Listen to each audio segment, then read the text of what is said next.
Good evening, everyone. So I'll be starting the class on time today. जिससे जो लोग late आते हैं उनको एक सबक मिल जाए. So I talked about the topic operator precedence. ठीक है. I'll just give a brief look on that because I don't think that topic deserves a lot of time.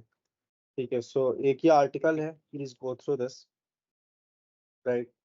And in this article, you'll be finding mostly about what is operator precedence, how it works.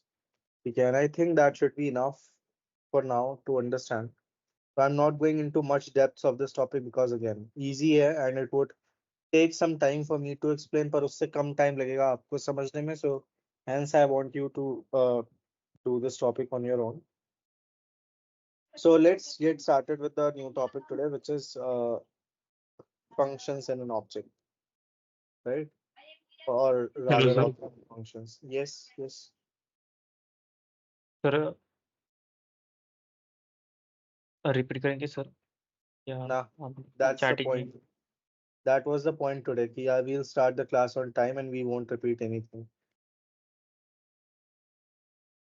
Sir आपने chat में क्या डाला है वो बता।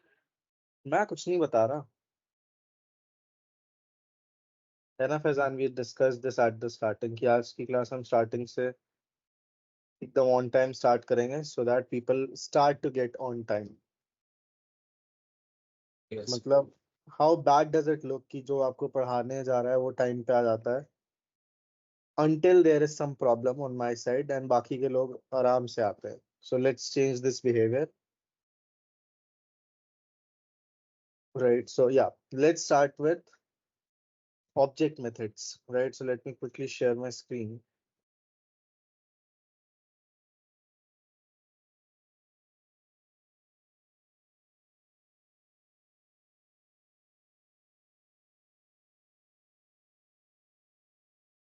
ठीक है.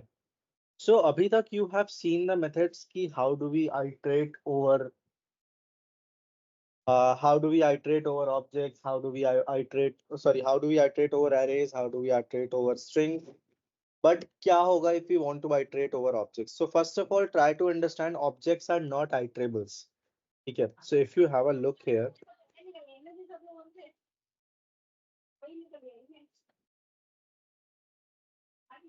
ठीक है, see, objects are not iterable until they follow or unless they follow an iterable protocol. ठीक है. So let's see कि what is the iterable protocol. But उससे पहले I want to teach you a new kind of loop, which is for of loop. So let's start with the for of loop. ठीक है. So for of loop, first of all, as the topic says, it's a kind of loop. ठीक है. जैसे अभी तक आपने सारे loops पढ़े, for, while, do, while. For of loop is also that kind of loop in JavaScript, and it was introduced in ECMAScript 6, which is ES6. ठीक है. तो इसका सिंटेक्स क्या होता है? इसका सिंटेक्स बहुत ही इजी होता है. The syntax of this loop is simple. For example, if I want to iterate over this array, let array equals to 2, 3, 5, 10, anything. And I want to iterate over this, so it will be for let x of. ठीक है. और simply for x of array. And in this, ये जो x होता है is the element. So if I do here console.log x, this is the element which gets printed over here. ठीक है. Sorry, let me just okay. It is supposed to be node app.js. ठीक है. तो ये सारे elements print कर देगा. You can do, मतलब इसके अंदर आप जो भी चाहो वो कर सकते हो. तो what is the syntax of for of? The syntax of for of loop is for let X equals to sorry let X of array. इसका क्या मतलब होता है? लेट एक्स ऑफ एरे, इसका मतलब होता है कि let X which belongs to that, let X which belongs to that array. ठीक है. तो ये आपको क्या देगा यहाँ पे x में? इसका सिंटेक्स है फॉर. यहाँ पे आप लेट और कॉन्स्ट कुछ भी ले सकते हैं. Then the name of the variable of. तो इस इन दो कीवर्ड्स की मदद से बनता है इस लूप का नाम, which is the for of loop. तो ऑफ के आगे आपका आता है कोई भी आइट्रेबल. Now what is आइट्रेबल?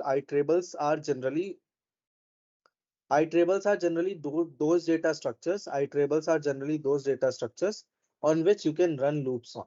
जिनके ऊपर आप लूप रन कर सकते हो. For example an array is an iterable. Right. A string is an iterable, आप स्ट्रिंग पे भी एरे मतलब लूप रन कर सकते हो, राइट। और क्या चीज है, तो these are all your iterables, but objects are not your iterables. याद रखिएगा, ऑब्जेक्ट्स के ऊपर आप एरे रन नहीं कर सकते हो, राइट। ऑलराइट। तो जिन भी चीजों पे आप एरे रन कर सकते हो, सॉरी लूप रन कर सकते हो, they are called as your iterables. So iterables are your data types or structures are your types. Iterables are types on which you can iterate और run loops। एक ही बात है ना। तो इसका सिंटेक्स क्या है फॉर ऑफ लूप का? For let X which is the variable part of that array, ठीक है। उसके अंदर आप आपको इस एक्स के साथ जो भी करना हो करिए, इसका सम निकालना, you can calculate the sum whatever you want to, ठीक है। जैसे sum plus equal to array कर दिया यहाँ पे मैंने, let sum equals to 0 initially, है ना। Let sum equals to 0 and sum plus equal to array and then you can print the sum. So this is yet another type of loop which has been introduced by ES6, है ना। कुछ गड़बड़ करी क्या मैंने? Sum not array but X, sum plus equal to X होगा ना array पर, राइट। तो ये 20 हमें इसका सम मिल जाता है यहाँ पे। Hope that make sense. For of loop में कोई कंफ्यूजन? Hello sir. हाँ फैजान। क्या हम ऐसे कह सकते हैं सर कि जो डेटा स्ट्रक्चर्स के बाद लेंथ प्रॉपर्टी है वो आइटरेबल है?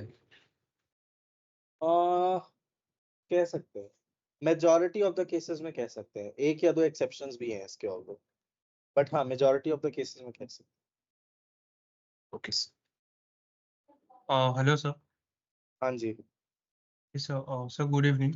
सर मैंने ना मतलब 5 मिनट लेट ज्वाइन किया है, it's my fault. But sir जो दोनों टॉपिक आप मुझको याद दिलाने को कहे थे तो मैं वो अभी दोनों बोल सकता हूँ। टॉपिक वो दोनों टॉपिक में से एक तो ऑपरेटर प्रेसिडेंस था, उसका डिस्कशन मैंने कर लिया है, और दूसरा जो था वो मैं कर रहा हूँ, ओके सर।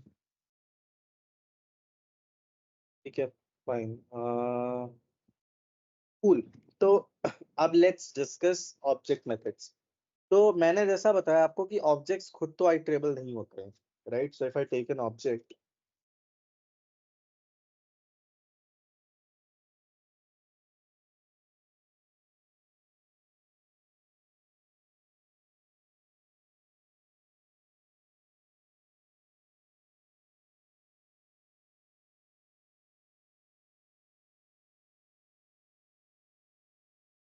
ये एक ऑब्जेक्ट है which with a as a number, b as a string and c has its value as an array।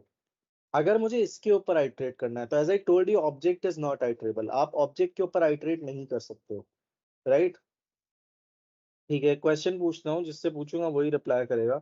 Shashank आप बताइए, ओबीजे 0 की वैल्यू क्या होगी? Objs, what will be the value of obj 0? So one आएगा answer. That's the exact misunderstanding which people have.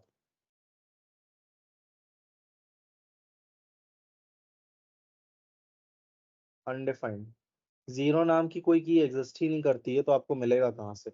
आप सोच रहे होगे ए सबसे पहले लिखा है, ठीक है, इसलिए ए ही 0th इंडेक्स बन जाएगा। इंडेक्सिंग का concept folks, please keep it in mind for once and for ever.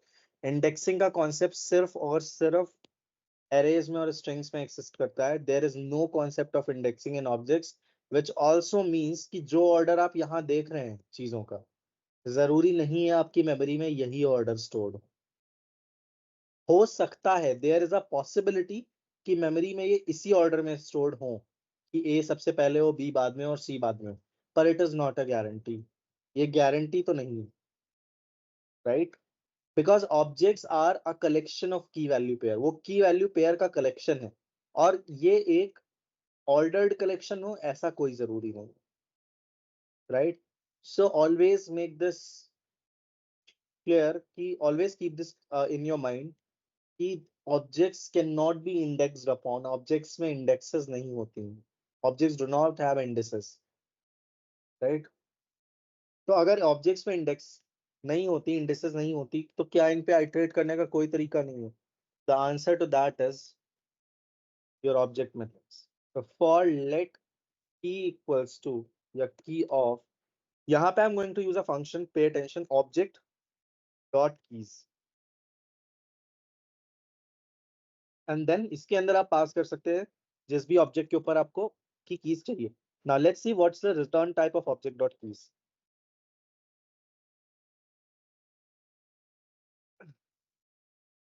Object dot keys, और इसके अंदर as a parameter you pass the object. ठीक है, एज अ पैरामीटर हम पास करते हैं ऑब्जेक्ट, देखते हैं क्या लॉग होता है. क्या लॉग हुआ? All the keys which are nothing but A B and C. ठीक है, ये कीज एक एरे बन के रिटर्न हो जाती हैं. तो अगर आप इस पर टाइप ऑफ लगाओगे तो अगेन एरे का टाइप ऑफ ऑब्जेक्ट ही होता है, तो आपको ऑब्जेक्ट देखने को मिलेगा, but the result is an is a key, is an array of keys, right. Similarly आपके पास होता है object dot entries, sorry values. ठीक है, सो ऑब्जेक्ट डॉट वैल्यूज क्या करेगा? आपको रिटर्न करेगा सारी वैल्यूज का एक एरे, 1 दिव्य 20 20 एंड 23 एरे. तो इसने क्या किया? सारी वैल्यूज का एक एरे बना के रिटर्न किया. जबकि ऑब्जेक्ट डॉट कीज क्या करता है? वो कीज का एक एरे बनाता है. Let's see last function, not the least, object dot entries. Object dot entries कुछ नहीं करता है, वो की वैल्यू का एक एरे बनाता है. तो अभी की वैल्यू क्या है?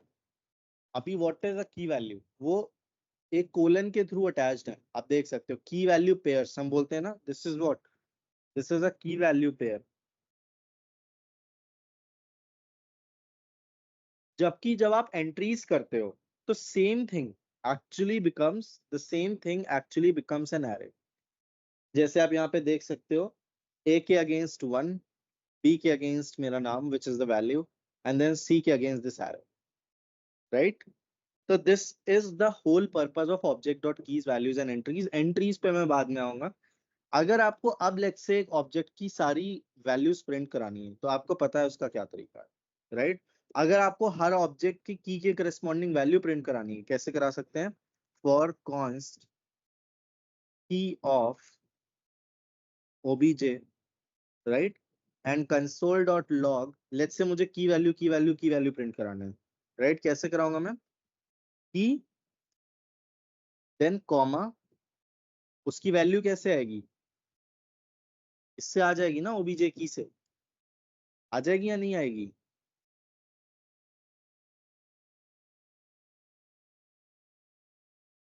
Yes sir. बाकी किसी को लग रहा है समझ नहीं आ रहा है?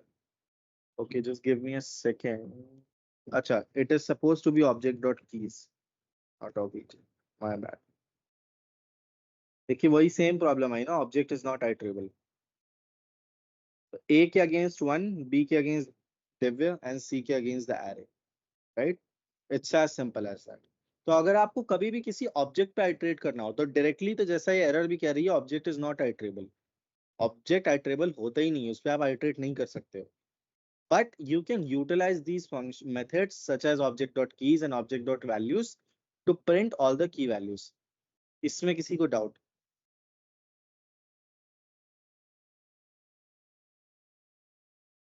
Any doubts so far? सबको क्लियर है? ठीक है. ऑब्जेक्ट डॉट कीज का रिटर्न टाइप क्या है? कौन बताएगा? प्रियम आप बताइए ऑब्जेक्ट डॉट कीज का रिटर्न टाइप.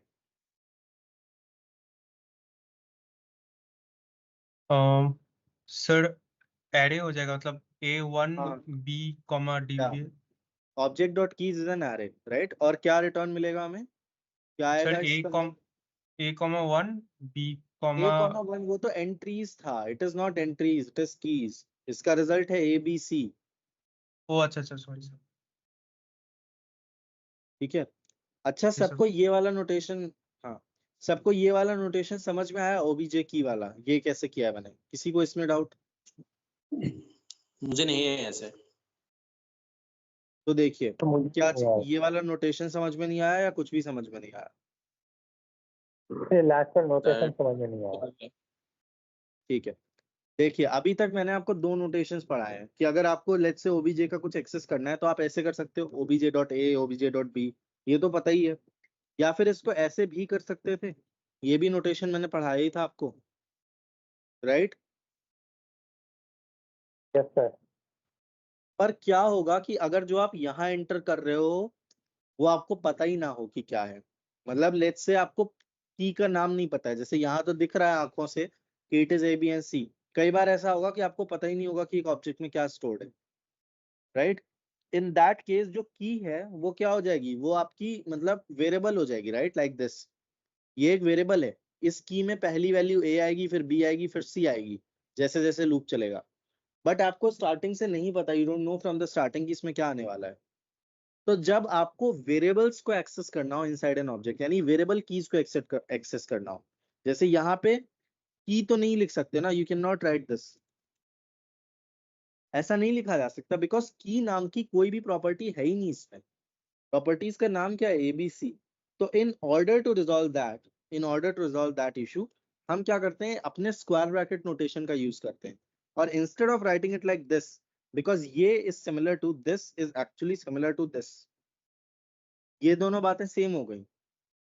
हम क्या करते हैं, अगर आपको किसी वेरिएबल की को एक्सेस करना है तो आप उसको ऐसे करते हो, विदाउट द कोट्स, बिना कोट्स के करते हो। तो की एक्चुअली क्या है, की इज अ वेरिएबल। तो की वेरिएबल की जो भी वैल्यू होगी स्टार्टिंग में ए फिर बी फिर सी, वो आ जाएगी यहाँ पे, and you will get the desired values. Make sense? Hello sir. हाँ सर जी, गो अहेड। सर एक बार कोड दिखा सकते हैं? हम्म। सर इसमें आपने लिखा है लाइन नंबर 1 में console dot log key slash object dot key. Sir key का मतलब क्या होगा फर्स्ट वन का? सेकंड वन तो हमारा वेरिएबल्स को शो करता है। कहाँ पे? Am I right? Sir line number 8। Line number कौन सी? 8 8। हाँ, 8 पे क्या फिर? सर क्या आप एक बार वो समझा सकते हैं इसे? मैं आई थिंक नहीं समझा पा रहा हूँ। क्या चीज, मैं समझ नहीं पा रहा हूँ, आप क्या समझना चाह रहे हो? सर आपने यहाँ पर लिखा है console dot log key, then comma, then object square bracket key. हाँ, सर इसमें ये दो की क्या बताया, मतलब क्या प्रिंट कर रहे हैं और कैसे? ये तो की है, ये तो की ही है ना ऑब्जेक्ट की। मतलब सर नाम। की क्या होता है, की ये है ना, A B C, yes sir, ये ए बी कीज है एंड ना। सी। हाँ, तो ये यस की सर। हो गई। कॉमा, कॉमा मतलब क्या होता है, कॉमा मतलब होता है कंसोल डॉट लॉग में कि आप मल्टीपल वैल्यूज प्रिंट कराना चाह रहे हो, ठीक है। तो यस सर। एक के साथ एक वैल्यू। और ओबीजे की क्या है, ओबीजे की क्या है, अभी मैंने बताया ना, ओबीजे की क्या करेगा, इस की जो भी ये की में जो भी वैल्यू स्टोर्ड होगी, जैसे पहली बार में ए आएगा, फिर बी आएगा, फिर यस सी सर। आएगा, बिकॉज ऑफ दिस लूप, है ना। तो यहाँ पे एक तरह यस से सर। पहली बार लिखा होगा ओबीजे ए। ओबीजे ए क्या है, 1 है। तो बेसिकली इस की के करस्पॉन्डिंग जो वैल्यू है वही है ये। ओके सर, तो ये की वैल्यूज को प्रिंट आउट करेगा। हाँ, सेकेंड चीज ये वाली चीज हो ओके गई सर। आपकी, इस की वैल्यू क्या है, ये पूरी ओके चीज। Sir, thank you sir. Priyam, आपका भी कुछ डाउट था? नहीं सर, हो गया। तो देखिए, ऑब्जेक्ट्स में बस इतना ही पढ़ना है आपको। ऑब्जेक्ट्स फंक्शंस में तीन ही है, कीज हैं, वैल्यूज हैं और एंट्रीज हैं। तीनों हमने डिस्कस कर दिए। एंट्रीज में मैं एक बार और आऊंगा जब मैं ऑब्जेक्ट डीस्ट्रक्चरिंग पढ़ा दूंगा आपको, उसके बाद आई डिस्कस एंट्रीज भी, तब मैं एंट्रीज भी डिस्कस करूंगा। बट टिल देन अभी इसको यहीं हॉल्ट करते हैं टॉपिक को, ठीक है। And the topic for today is ये 6 फीचर्स, जिसमें से 3 आप लोग ऑलरेडी पढ़ चुके हैं, 2 या 3, ठीक है। ये 6 फीचर्स इन जावास्क्रिप्ट। सलमान, कोई डाउट है आपको? सर ऑब्जेक्ट के लिए फॉर इन लूप होता है या फॉर ऑफ चलाते? फॉर ऑफ भी होता है, फॉर इन भी होता है, वाइल, फॉर ईच, सब कुछ यूज हो सकता है। कोई लूप कोई बेसिकली लूप फॉर किसी ऑब्जेक्ट कोई के लिए लूप होता है। किसी डे- कोई लूप किसी डेटा स्ट्रक्चर को बिलोंग नहीं करता है। वो लूप आप कहाँ यूज कर रहे हो उस पर डिपेंड करता है।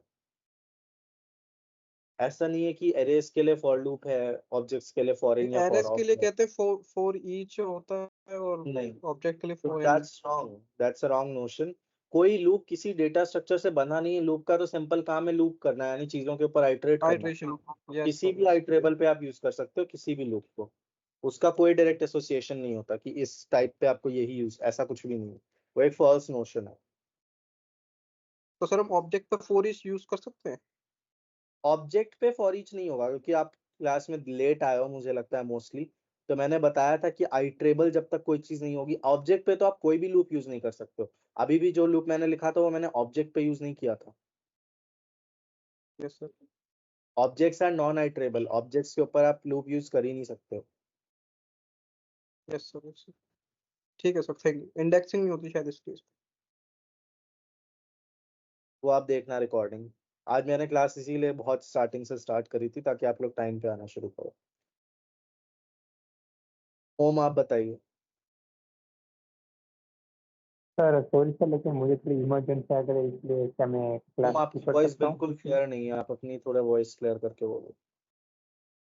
सर मुझे थोड़ी इमरजेंसी आ गई, इसलिए मैं क्या क्लास लीव कर सकता हूँ? हाँ हाँ आप कर सकते। Thank you sir, sorry for that. नहीं, नो इश्यूज। ठीक है, so let's start with the ES6 features in JavaScript. आपने दो तीन फीचर्स ऑलरेडी पढ़ लिए हैं। फॉर एग्जांपल लेट और const is an ES6 feature, for of is an ES6 feature. और इसके अलावा आपने फंक्शन में डिफॉल्ट वेरिएबल्स पढ़े थे, या सॉरी डिफॉल्ट डिफॉल्ट वैल्यूज पढ़ी थी, राइट? कि जब हम ऐसे करते हैं, जैसे फंक्शन सम है, डिफॉल्ट एक पैरामीटर्स। है ना, तो डिफॉल्ट पैरामीटर्स, यस, यहाँ पे आप वैल्यू दे सकते हो, राइट? तो ये भी ये सिक्स का ही फीचर है, राइट? तो आप ये तीन चीजें पढ़ चुके हो अब तक। कौन कौन सी? फर्स्ट वाज योर, एक बार वो कर लेता हूँ multi line comment. First was your let and const, second is default parameters, third is for of loop. आज जो हम और आगे पढ़ेंगे उसमें से चौथी और जो मोस्ट इंपॉर्टेंट है is destructuring of arrays and objects।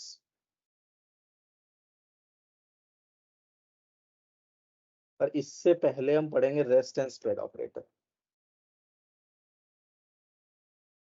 Rest and spread operators. फिर we are going to study destructuring, then arrow functions, destructuring spelling से वो arrow functions। इतनी चीजें पढ़ते हैं, बाकी मैं देख लूंगा अगर कोई और टॉपिक रह रहा होगा।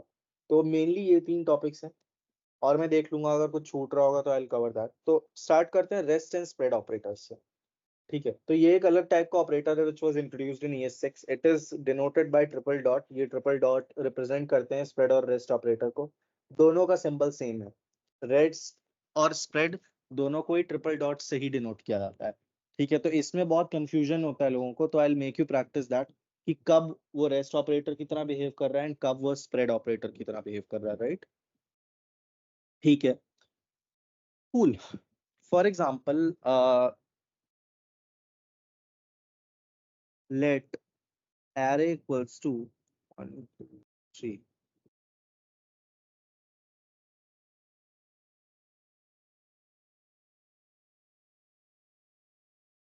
ठीक है, जिससे पूछूंगा वही रिप्लाई करेगा। चलिए, अभी तो मैंने बताया ही नहीं है तो मैं पूछने का कोई सेंस ही नहीं है। सब अगर मैं इसको प्रिंट करूं, ध्यान दीजिए क्या प्रिंट हुआ, 1,2,3, राइट? 1,2 प्रिंट हुआ। कोई कॉमास नहीं है, कोई एरे सिंबल नहीं है, कोई मतलब ब्रैकेट नहीं है, कुछ नहीं है। सिंपली 1 2 3 प्रिंट हुआ। क्या मैं कह सकता हूँ this is printing actually the elements of the array, yes sir. Right? Yes sir. तो ये है आपका स्प्रेड ऑपरेटर। ठीक है, spread operator as the name itself suggest एक एरे को या एक ऑब्जेक्ट को, चाहे कुछ भी हो दोनों में से, उसको स्प्रेड कर देता है। मतलब उसके एलिमेंट्स को अलग अलग कर देता है, राइट? उसके एलिमेंट्स को या उसके उसको अलग अलग कर देता है, राइट? तो ये क्या है हमारा स्प्रेड ऑपरेटर। इसने क्या किया, तीनों को अलग अलग कर दिया। अब फिर से ध्यान दीजिएगा, let me show you another example.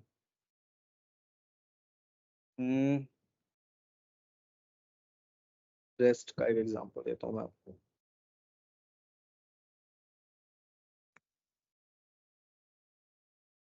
Give me a second.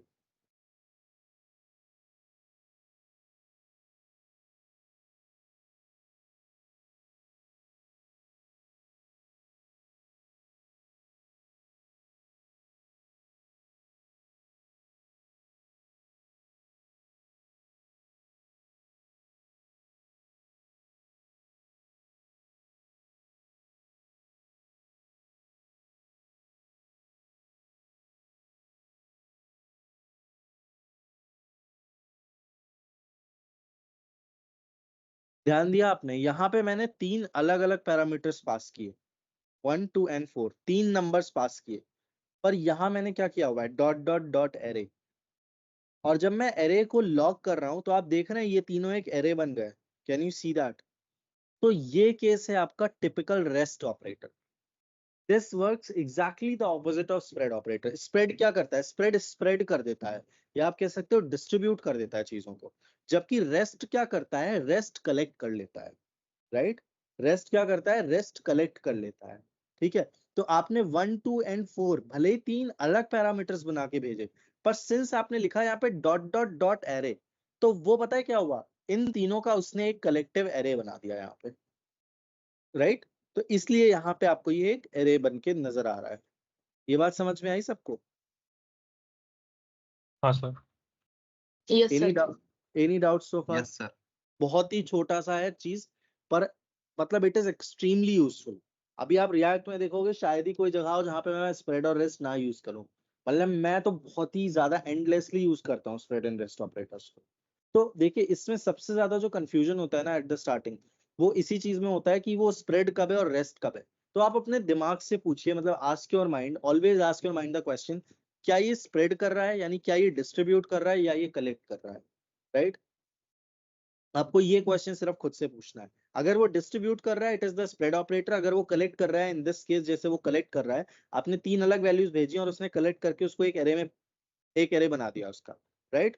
तो इट इज रेस्ट ऑपरेटर। तो अगर कभी भी ये कंफ्यूजन हो, ये इंटरव्यूज में जनरली पूछ लेते हैं कि is it a spread operator और अ रेस्ट ऑपरेटर, क्योंकि दोनों का सिंबल सेम है, सिंबल से डिस्टिंग्विश किया ही नहीं जा सकता। तो आस्क योरसेल्फ दिस क्वेश्चन कि क्या ये डिस्ट्रीब्यूशन कर रहा है या ये कलेक्शन कर रहा है। डिस्ट्रीब्यूट कर रहा है तो स्प्रेड है, कलेक्ट कर रहा है तो रेस्ट है, राइट? चलिए ये हो गया। अब मैं आपको बताता हूँ इसकी मदद से डिस्ट्रक्चरिंग कैसे होती है। Just give me a second. एक चीज उससे पहले मुझे और बताना है।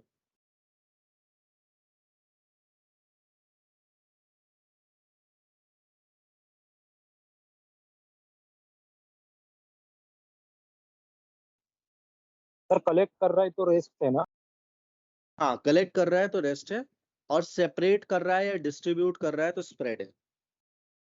जैसे स्प्रेड का मतलब ही होता है ना, स्प्रेड का मतलब होता है बिखेर देना, है ना? बिखेर देना हिंदी में क्या बोलते हैं, बिखेर देना, डिस्ट्रीब्यूट कर देना। Just give me a second. किसी ने भी ऑब्जेक्ट में नहीं बताया इसका यूज।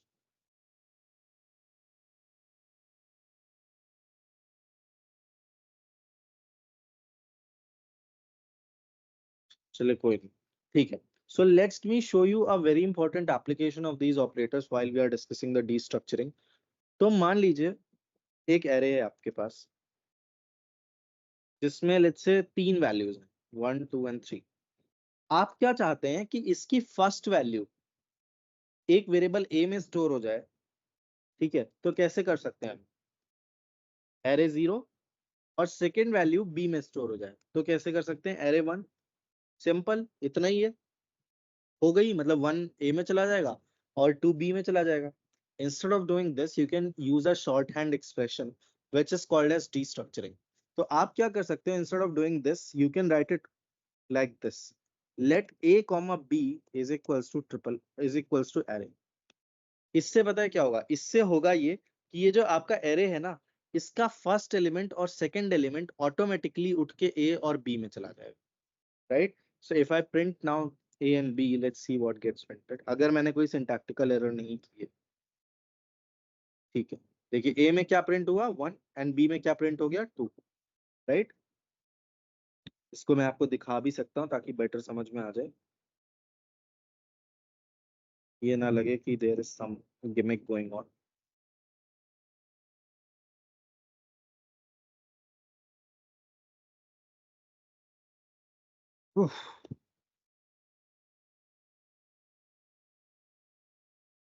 ना a इक्वल टू a और वो दिखेगा आपको a equal to 1 b equal to 2, right? तो ये कैसे हुआ, this phenomena is known as destructuring. इसमें हुआ क्या, एकदम सिंपल है कि एरे का जो पहला एलिमेंट है वो a बन गया, दूसरा एलिमेंट है वो b बन गया, तीसरा भी चाहिए लेट्स से, तो उसको c में आप डाल दीजिए, तो अब आपको सी भी मिल जाएगा, सी अलग से प्रिंट करा देता हूँ, है ना।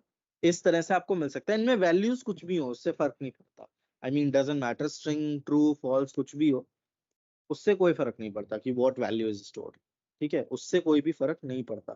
तो डीस्ट्रक्चरिंग में बेसिकली क्या होता है कि आप इस तरह से, इसका सिंटेक्स ही इंपॉर्टेंट है डीस्ट्रक्चरिंग में और कुछ है नहीं, कि आप इस तरह से करते हो इसको कि ए में क्या आ जाता है बेसिकली आपका, यानी जो पहला वेरिएबल है उसमें आपका इसकी पहली वैल्यू आ जाएगी, बी में क्या आ जाएगा दूसरी वैल्यू, सी दिया है तो तीसरी वैल्यू आएगी, नहीं दिया है तो नहीं आएगी। सिमिलरली आप बी को भी अवॉइड कर सकते हो, ठीक है। तो इस तरह से ए में क्या आ जाएगा, सिर्फ ट्रू आ जाएगा, 2 और 3 नहीं आएंगे, basically as simple as that, ठीक है। कोई डाउट्स किसी को इसमें यहां तक? बोलिए बोलिए प्रिया। सर हम लोग ABC के बदले में और कुछ भी ले सकते हैं क्या? कुछ भी ले सकते हैं, इट्स जस्ट द वेरिएबल, ठीक है। इसकी जगह मैं प्रियम, फैजान एंड तुषार भी ले सकते हैं, कोई फर्क नहीं। This is also perfectly valid, variable नाम ही तो है, कुछ भी ले लो। Okay sir. Tushar had a doubt? Yes sir, वही डाउट था मुझे एग्जैक्ट इसमें। ओके, मैं एबीसी को एलिमेंट समझ रहा था, तो मुझे लगा कि नहीं हम A to Z तक ही ले सकते हैं। नहीं नहीं नहीं, you can name it anything, it's just the variable name, okay. ठीक है। Now there is a question for everyone, A तो ए ही है, ठीक है। व्हाट इफ मैं चाहता हूँ 2,3 का मुझे एरे मिल जाए, कैसे कर सकता हूँ? किसी को कोई आइडिया, कोई हिंट? मतलब again raise your hands, directly answer मत करिएगा, आई विल सी कि किससे पूछना है। मैं चाहता हूँ ए में तो ट्रू आ जाए, ठीक है, पर 2 और 3 एक एरे बन जाए, मतलब I want the result something like this, कि A should become maybe true and B एक दूसरा वेरिएबल हो जिसमें 2,3 आ जाए। कोई आइडिया कैसे कर सकते हैं? Let me give you a hint for this, rest operator, collection ही है एट द एंड, कुछ है नहीं। दिस 3 हैंड्स रेज्ड, और भी लोग ट्राई करके देखिए, इन तीनों से नहीं पूछ रहा हूं मैं, और भी लोग सोच के देखिए कि कैसे कर सकते हैं।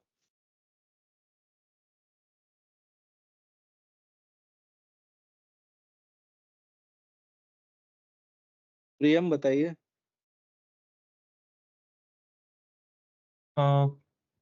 सर वेरिएबल बी में डॉट डॉट मतलब ट्रिपल डॉट करके ऐसे हाँ हाँ सर। चलिए ट्राई करते हैं, देखते हैं होता है या नहीं होता है।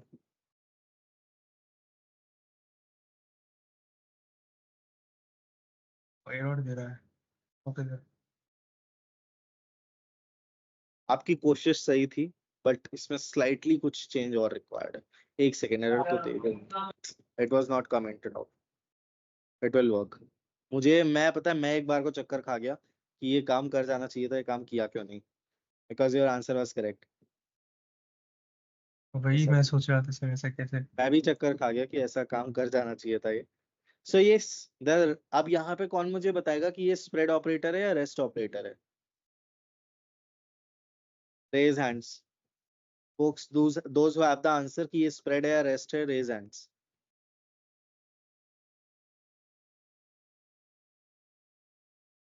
उफ नाइस, let's see। स्वप्निल आप बताइए। रेस्टो रेस्टो करेक्ट, कलेक्शन करना है ना 2 और 3 का इनटू एन एरे, तो रेस्ट ऑपरेटर है। नाइस, ठीक है। तो आपको डी स्ट्रक्चरिंग समझ में आई, आपको रेस्ट समझ में आया, आपको स्प्रेड भी समझ में आया, मतलब मेरे लिए तो इतना भी बहुत है, ठीक है। लेट्स सी नेक्स्ट, ठीक है।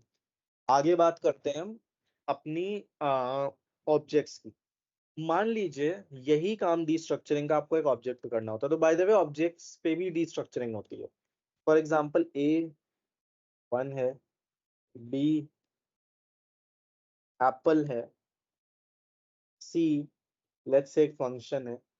ये फंक्शन अभी कुछ नहीं कर रहा है, एम्प्टी फंक्शन है, कोई दिक्कत नहीं है, इट्स एन एम्प्टी फंक्शन। अब मैं चाहता हूं कि मुझे मुझे यहाँ से A और B निकालना है, तो ध्यान रखिएगा it works the same way. जैसे एरे के लिए आप यहाँ पे क्या यूज कर रहे थे, फॉर एरे यू विल, इसको मैं रीनेम करके ओबीजे कर देता हूँ, ठीक है। एरे के लिए आप यूज कर रहे थे स्क्वायर ब्रैकेट्स, राइट, यहाँ पे देखिए स्क्वायर ब्रैकेट लगा था। सिमिलरली ऑब्जेक्ट के लिए आप यूज करेंगे curly bracket. Array square bracket से मिलके बनता है और ऑब्जेक्ट कर्ली ब्रैकेट से, तो यहाँ पे भी आप यूज करेंगे कर्ली ब्रैकेट्स का। नाउ इंस्टेड ऑफ यहाँ पे आप अभी तक एरे में कुछ भी नाम दे सकते थे, राइट, मैंने बताया था यहाँ पे आप प्रियम, फैजान, तुषार कुछ भी लिख सकते थे। This is not the case with object, because objects में जो की वैल्यूज होती हैं उसमें जो कीज होती हैं वो पहले से प्री डिफाइंड होती हैं, जैसे ए, बी, सी, जबकि एरे में उनके नाम नहीं होते। एरे में कैसा होता था, जैसे 23, 45 कुछ भी है, तो ये सिंपली इंडेक्सेस होती थी। These were indexes, not indexes, indexes, ये सिंपली इंडेक्सेस होती थी। जबकि यहाँ पे इनके प्री डिफाइंड नाम है which is called as keys, तो यहाँ पे आपको उन्हीं कीज की मदद से रेफर करना पड़ेगा, you don't have an option, right. So अभी देखते हैं will it work. Yes it does. अच्छा देखते हैं क्या इस पे भी रेट्स चलेगा। एंड लेट्स से मैं बी हटा ही देता हूँ, देखते हैं डॉट डॉट डॉट सी का क्या रिजल्ट होगा। No, give me a second, C, ठीक है, क्या रिजल्ट हुआ इसका, सी एक्चुअली बन गया एक ऑब्जेक्ट इन दोनों का, राइट। तो जैसे वहां रेस्ट काम कर रहा था सिमिलरली यहाँ पे भी रेस्ट काम कर रहा है, रेस्ट इज स्टिल वर्किंग, है ना। कि उसने क्या किया, उसने बी और सी का एक कलेक्शन कर लिया और उसका एक ऑब्जेक्ट बना दिया, right. Does it make sense? हाँ सर। एनी क्वेश्चंस सो फार? सर नहीं सर ये वाला एक बार बता दीजिए। कुछ नहीं, आपको मेरे वाला समझ में आया था कैसे काम कर रहा था? हाँ सर। जी सर। सेम चीज है यहाँ पे। मैंने क्या कहा, जैसे एरे में था, एरे में आप कुछ भी नाम यहाँ ले सकते थे, लेकिन यहाँ आप कुछ भी नाम नहीं ले सकते हैं बिकॉज ऑब्जेक्ट में कीज ऑलरेडी डिफाइंड होती हैं, और क्योंकि कीज डिफाइंड होती हैं तो आपको वही लेने पड़ेंगे। बट जैसे आपने यहाँ से क्या किया, ए तो निकाल लिया, लेकिन अब आप चाहते हैं जो बाकी बचा है वो अपने आप में एक ऑब्जेक्ट बन के एक्यूमुलेट हो जाए, ठीक है, वो अपने आप में एक ऑब्जेक्ट बन के एक्यूमुलेट हो जाए। लेट्स से मैं चाहता हूँ उसका नाम हो जाए ओ, ये नाम आप कुछ भी दे सकते हैं बिकॉज ये नए ऑब्जेक्ट का नाम है जो इन दो की वैल्यू प्रॉपर्टीज से मिलकर बनेगा। So when I print A and O, C, A है आपका 1 जो कि 1 होना भी चाहिए था, ए इज 1, और जो बाकी बची वैल्यू की value pairs which is B and C, जो बाकी बची मेरी बी एंड सी, उसका इसने एक नया ऑब्जेक्ट बनाया और उसको ऑब्जेक्ट ओ में कर दिया। ये काम कर रहा है यहाँ पे आपका रेस्ट ऑपरेटर। आ रही है बात समझ में? Okay sir okay. हाँ जी। एक और चीज देखते हैं, डूइंग एक्सपेरिमेंट क्या होता है। मैं भी एक्सपेरिमेंट्स करता हूँ बीच बीच में, लेट्स सी क्या होता है। हाँ नहीं, यानी स्प्रेड तो नहीं चल रहा हो पीछे पे, spread is not working.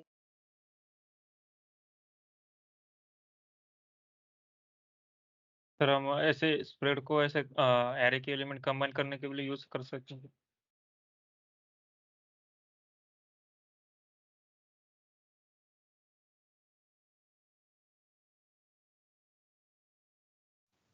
Sir का शायद लैपटॉप बंद हो गया।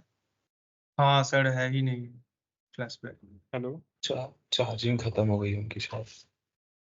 हाँ नोटिफिकेशन शो कर रहा था ऊपर। हाँ हाँ रुको जाए। तो बोलना चाहिए था प्रियम को। भाई तूने मुझसे पहले देखा था, तो तेरे को पहले बोलना चाहिए था। उन्होंने रेफर भी देखा था। सर ऐसे भी आज टेंशन में अरे लाडला है सर का क्या। छुट्टी हो गई चलो। छुट्टी नहीं हुई है अभी। रुक रुक, अभी फैजान सर पढ़ाएंगे हमको, हम लोगों को।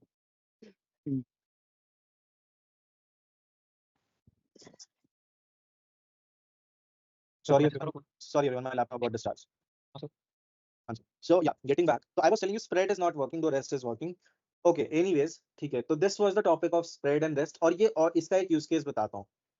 इसका एक बहुत इंपॉर्टेंट यूज केस है कॉपी में। जैसे अगर लेट्स से कॉपी आपको करना है किसी भी एरे को, और आप चाहते हो क्या कि उसकी नेस्टेड कॉपी ना बने, सॉरी उसकी डीप कॉपी बने पर लेवल 1 तक ही काम करेगा ये। जैसे अगर ये है, ठीक है, तो आप इसकी कॉपी करना चाहते हो तो या तो लूप चला लो, है ना, वरना देखिए एक अच्छा तरीका बताता हूँ। Let new array equals to, कुछ नहीं करना आपको, अब यहाँ मुझे ये बताइए, ये स्प्रेड है या रेस्ट है, पहले तो ये बताइए। Sir spread. किसे लग रहा है ये स्प्रेड है? रेस्ट। ये स्प्रेड है, करेक्ट, स्प्रेड ये स्प्रेड है। क्यों स्प्रेड है ये क्या करेगा, ये कुछ नहीं करेगा, सिंपली इस एरे को उठा के इसकी वैल्यूज को डिस्ट्रीब्यूट करेगा और जो ये आपने स्क्वायर ब्रैकेट्स बाहर लिखे हुए हैं ना, इनमें फिर से डाल देगा। तो एक तरह से आपने कुछ नहीं किया है, आपने एक नया एरे बना दिया यहाँ पे, राइट। इसने क्या किया, इसने इसकी वैल्यूज ली 1, मतलब इसने देखिए, ये अगर मैं सिंपली इतना लिखता तो इसका क्या मतलब होता, 1 2 इसने 3 तीनों वैल्यूज को अलग अलग कर दिया, राइट, तीनों वैल्यूज को अलग अलग करा, आपने इसको उठा के एक डिब्बे में डाल दिया। सर क्या इसमें कॉमा आएंगे? कॉमा भी तो नहीं आएंगे? क्या कॉमास नहीं आएंगे ना सर? आ जाएंगे ना, क्योंकि आपने 1 2 3 जब यहाँ पे किया तो, लेकिन आपने जैसे ही उस पर स्क्वायर ब्रैकेट लगाया तो कॉमास अपने आप आ जाएंगे। कॉमास तो आएंगे ही आएंगे, अभी मैं जैसे आपको प्रिंट करके दिखाऊं,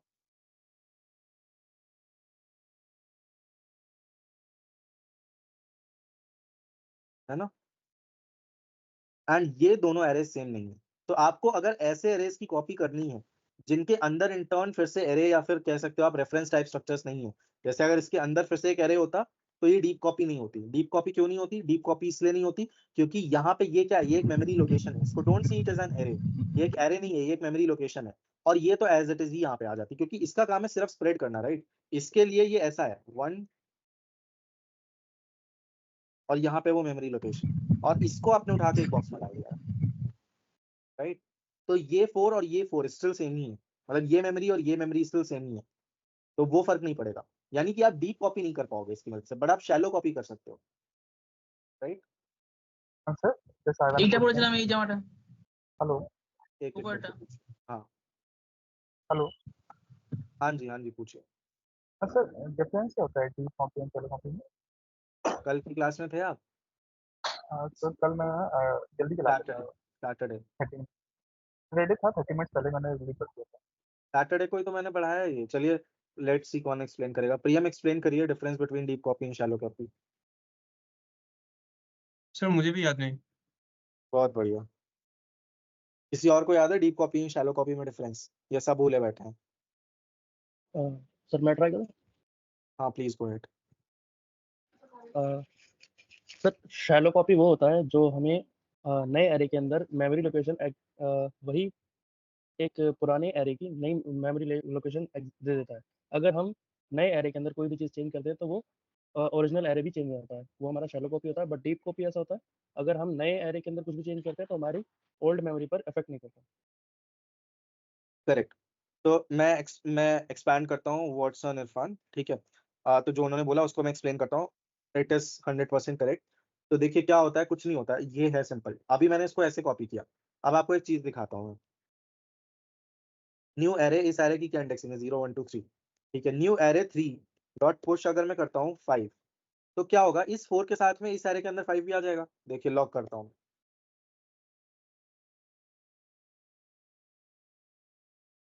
ठीक है, आ गया। बट ये चीज क्या पुराने एरे में रिफ्लेक्ट होगी? होगी, because they are sharing the same memory location.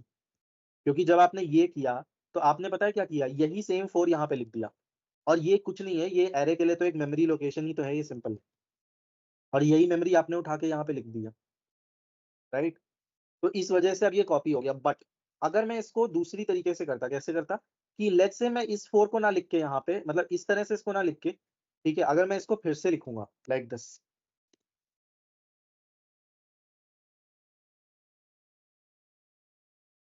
अब मैं जब ये न्यू एरे में पुश कर रहा हूँ, राइट, तो अब आप देखेंगे कि वो ओल्डर एरे में पुश नहीं हो रहा। क्यों? क्योंकि अब ये एक नई मेमोरी लोकेशन, राइट। तो जो पहले आपने किया था वो था शैलो कॉपी, कि आपने एक एरे के अंदर चेंजेस किए और दूसरे एरे के अंदर भी चेंजेस रिफ्लेक्ट हो गए। बट जब डीप कॉपी करते हैं लाइक दिस, ठीक है, ये डीप कॉपी का, ये तो मैंने कॉपी किया ही नहीं है, ये तो मैंने नया ही एरे बना दिया। लेट्स से डीप कॉपी अगर मुझे करना होगा तो वो मैं इस पर्टिकुलर एरे के लिए अगर मैं प्रोग्राम लिखूं तो वो मैं ऐसे कर सकता हूँ।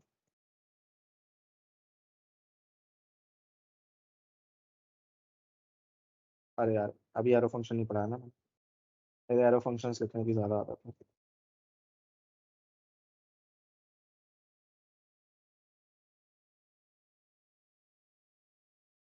इसमें मैं क्या करता हूँ, 1 आएगा तो 1 रिटर्न कर दिया, 2 आएगा 2 रिटर्न कर दिया, 3 आएगा 3 रिटर्न कर दिया।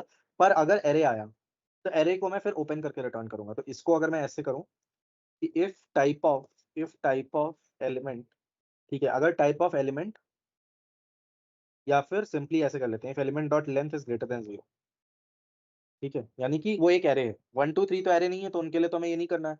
पर अगर ये एक एरे है तो रिटर्न डॉट डॉट डॉट, यानी स्प्रेड करके रिटर्न कर दो उसको, एलिमेंट को, और ऑब्वियसली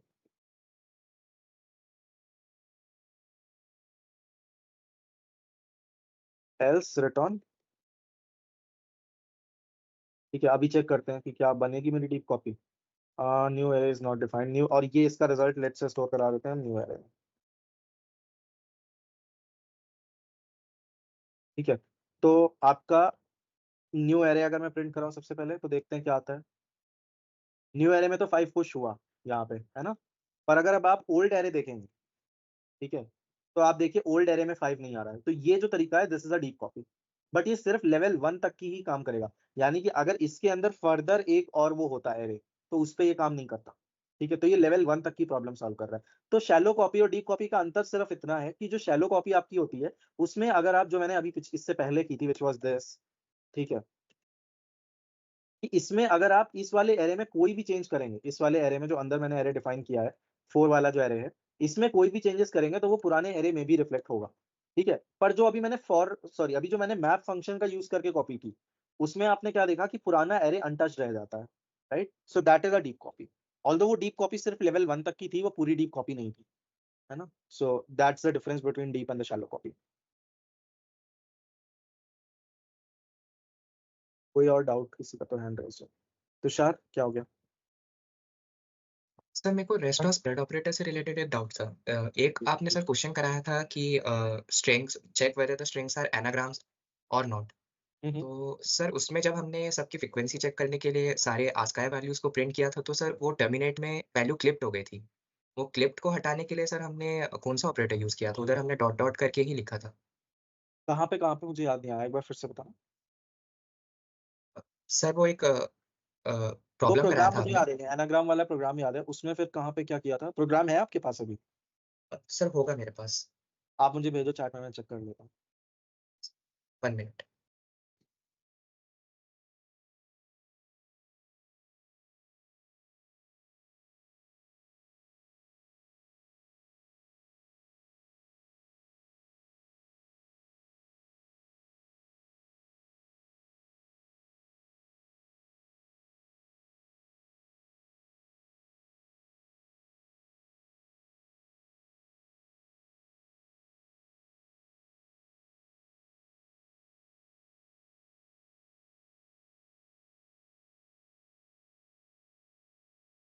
ठीक यस है, सर। तो सेंटर, हाँ, इसमें कौन सी लाइन पे?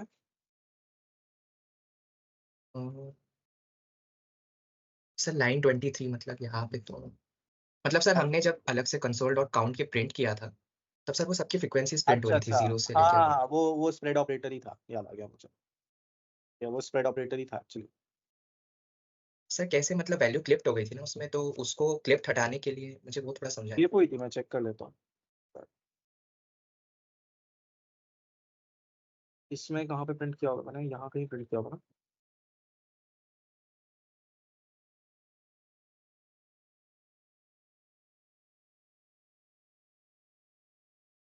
अरे आ रही है,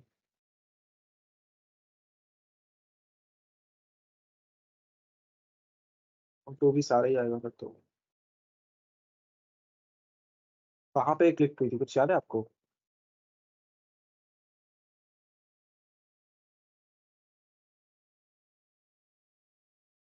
सर आपने कुछ, कोड के अंदर सारी वैल्यूज दिखाई सर थी लाइन सर 22। हाँ मतलब यहाँ अभी तो सारी ही आ रही सिर्फ है। काउंट टू, सिर्फ काउंट टू प्रिंट करना है सर, ये डॉट डॉट नहीं लिखना है। अच्छा, आप ये बोल रहे हो, ये प्रिंट कर दूँ? यस सर, यस सर हाँ, ऐसा।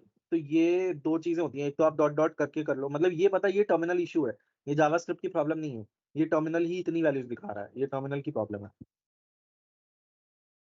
तो सर कौन सा हमने इसमें लगाया है, रेस्ट लगाया है फिर स्प्रेड लगाया है इस केस में? ये तो स्प्रेड है, दिस इज स्प्रेड। ये आप कलेक्ट नहीं कर रहे हो, आप देखो ना, काउंट टू तो ऑलरेडी एक एरे है, राइट। एक एरे की वैल्यूज को आप डिस्ट्रीब्यूट कर रहे हो यहाँ पे, है ना, तो ये स्प्रेड है। ओके, हाँ जी। Got it. एक चीज अगर हम और सोचें, अभी अभी मेरे दिमाग में आया, तो एक चीज से और डिस्टिंग्विश कर सकते हैं बिटवीन स्प्रेड एंड रेस्ट। आप सोचो स्प्रेड का जो रिजल्ट होगा ना, स्प्रेड का रिजल्ट कभी भी एक एरे नहीं होगा, जबकि रिजल्ट रेस्ट का रिजल्ट हमेशा एक एरे होगा, क्योंकि रेस्ट में आप कलेक्शन कर रहे हो, है ना। एक एरे होगा या एक ऑब्जेक्ट होगा, डिपेंडिंग अपॉन किसको कलेक्ट किया है, बट रेस्ट का रिजल्ट हमेशा एक एरे या ऑब्जेक्ट होगा, जबकि स्प्रेड का रिजल्ट कभी भी एरे या ऑब्जेक्ट नहीं होगा, है ना। ऐसी चीज है, तो उससे भी डिस्टिंग्विश कर सकते हैं। तो यहाँ पे ये एरे तो है नहीं, तो clearly this is a spread operator. तो ये भी एक तरीका हो सकता है टू डिस्टिंग्विश। चलिए कूल है। आते हैं एरो फंक्शंस पे। एरो फंक्शंस में खुद में कुछ नहीं है, एरो फंक्शंस के साथ जो मुसीबत आती है ना, दैट्स अ बिगर थिंग। तो देखता हूँ मैं कैसे एक्सप्लेन करना है आप लोगों को वो चीज, I try my best. But this is one of the most, believe me on this, अभी से लेकर रिएक्ट तक, this is the most complicated thing which I am going to touch. इतना ज्यादा कॉम्प्लेक्स, मतलब आपका पूरा फ्रंट एंड खत्म हो जाएगा तब तक कुछ नहीं आएगा। The topic is this operator, और sorry this keyword in JavaScript. ठीक है, ये ऐसा टॉपिक है जो लोग 10-10 20-20 साल से भी जावास्क्रिप्ट कर रहे हैं ना, उनको भी नर्वस कर देता है, ऐसा टॉपिक है। तो आपको समझ में आ जाता है तो वेल एंड गुड, नहीं समझ में आता है तो थोड़े साल बिताइए, है ना। जैसे वो एक गुजरात का ऐड था ना, थोड़े साल तो बिताइए गुजरात में, वही है इसके हाल, कि थोड़ा आपको इसके साथ प्रैक्टिस करनी पड़ेगी तब ये समझ में आएगा। क्योंकि मैं बता रहा हूँ कि 10 साल मुझे हो गए, और बिलीव मी ऑन दिस, अभी तक 100% मैं खुद इसका बिहेवियर नहीं समझ पाया हूँ। तो this is an advance topic for sure. तो थोड़ा सा ध्यान दीजिएगा। मैं अपनी पूरी कोशिश करूंगा कि मैं अपनी अंडरस्टैंडिंग डिलीवर कर दूं एटलीस्ट आपको, बाकी तो जो होगा वो देखा जाएगा फिर। एक ऑब्जेक्ट लेते हैं, ठीक है। इसमें 3 चीजें हैं, A1 है, B2 है, एंड C खुद में एक फंक्शन। चलो टू क्या नॉर्मल है।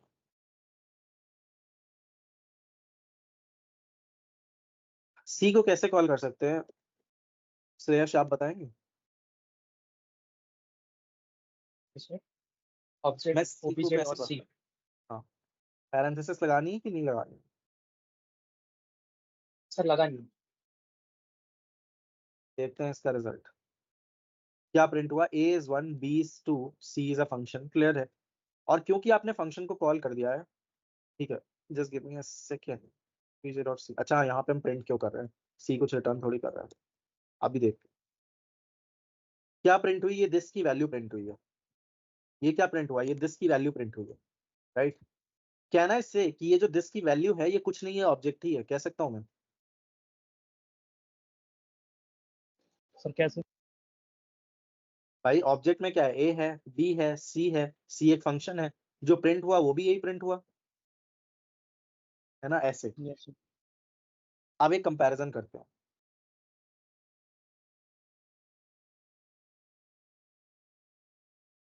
This triple equals to C, sorry this triple equals to OBJ. True, ये भी ये प्रूफ कर रहा है कि दिस और ओबीजे दोनों सेम ही है ना। ये एक तरह का प्रूफ है कि दिस और ओबीजे दोनों सेम ही है, right. Which means can I say this कि इस पर्टिकुलर केस में, in this particular case, this is actually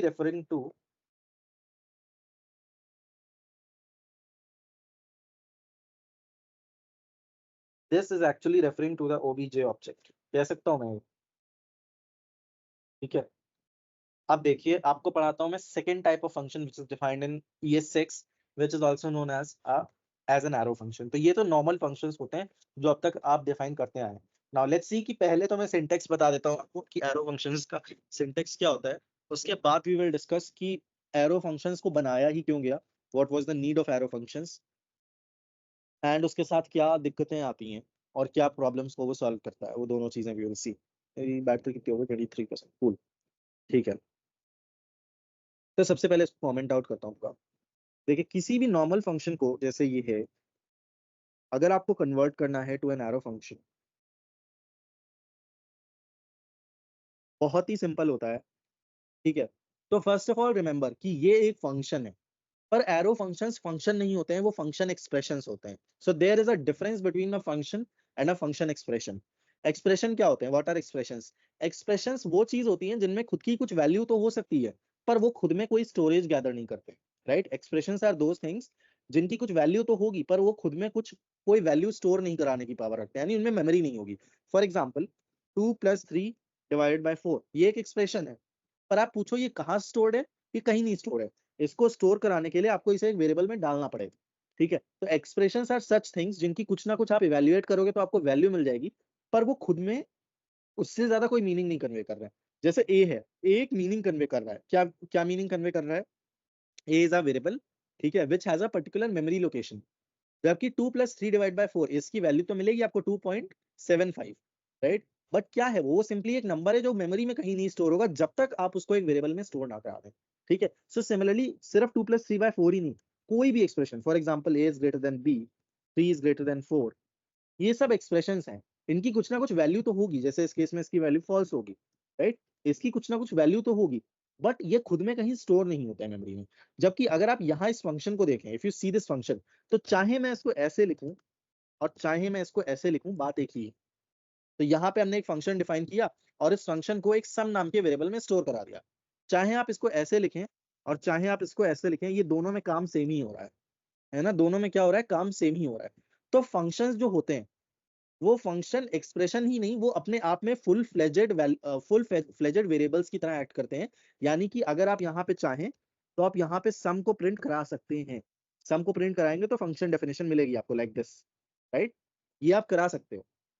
यानी कि सम ने कहीं, अगर आप किसी भी चीज को प्रिंट करा पा रहे हो, जैसे सम को प्रिंट करा पा रहे हो, तो दैट मींस कैन आई से कि ये सम कहीं ना कहीं मेमोरी में स्टोर हुआ होगा जाके, सम नाम से ही स्टोर हुआ होगा जाके।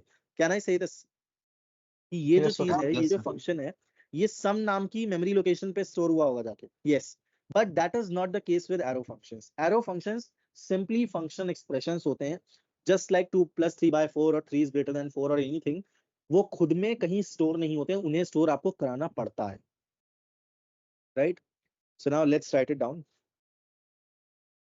तो अगर इसी फंक्शन को, सेम फंक्शन, अभी मैं कमेंट आउट कर रहा हूँ इसको, तो मुझे एरो फंक्शन में बदलना है, तो सबसे पहले मैंने क्या कहा कि इन्हें आपको स्टोर करवाना पड़ेगा, ये खुद में कुछ स्टोर नहीं होते हैं।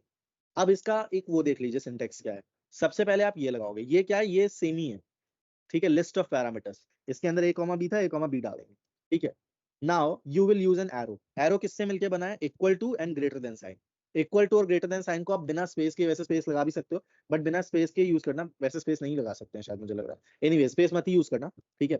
तो ये बन जाता है हमारा arrow, this becomes the arrow, ठीक है। इसी एरो की वजह से मैंने एरो फंक्शंस कहते हैं।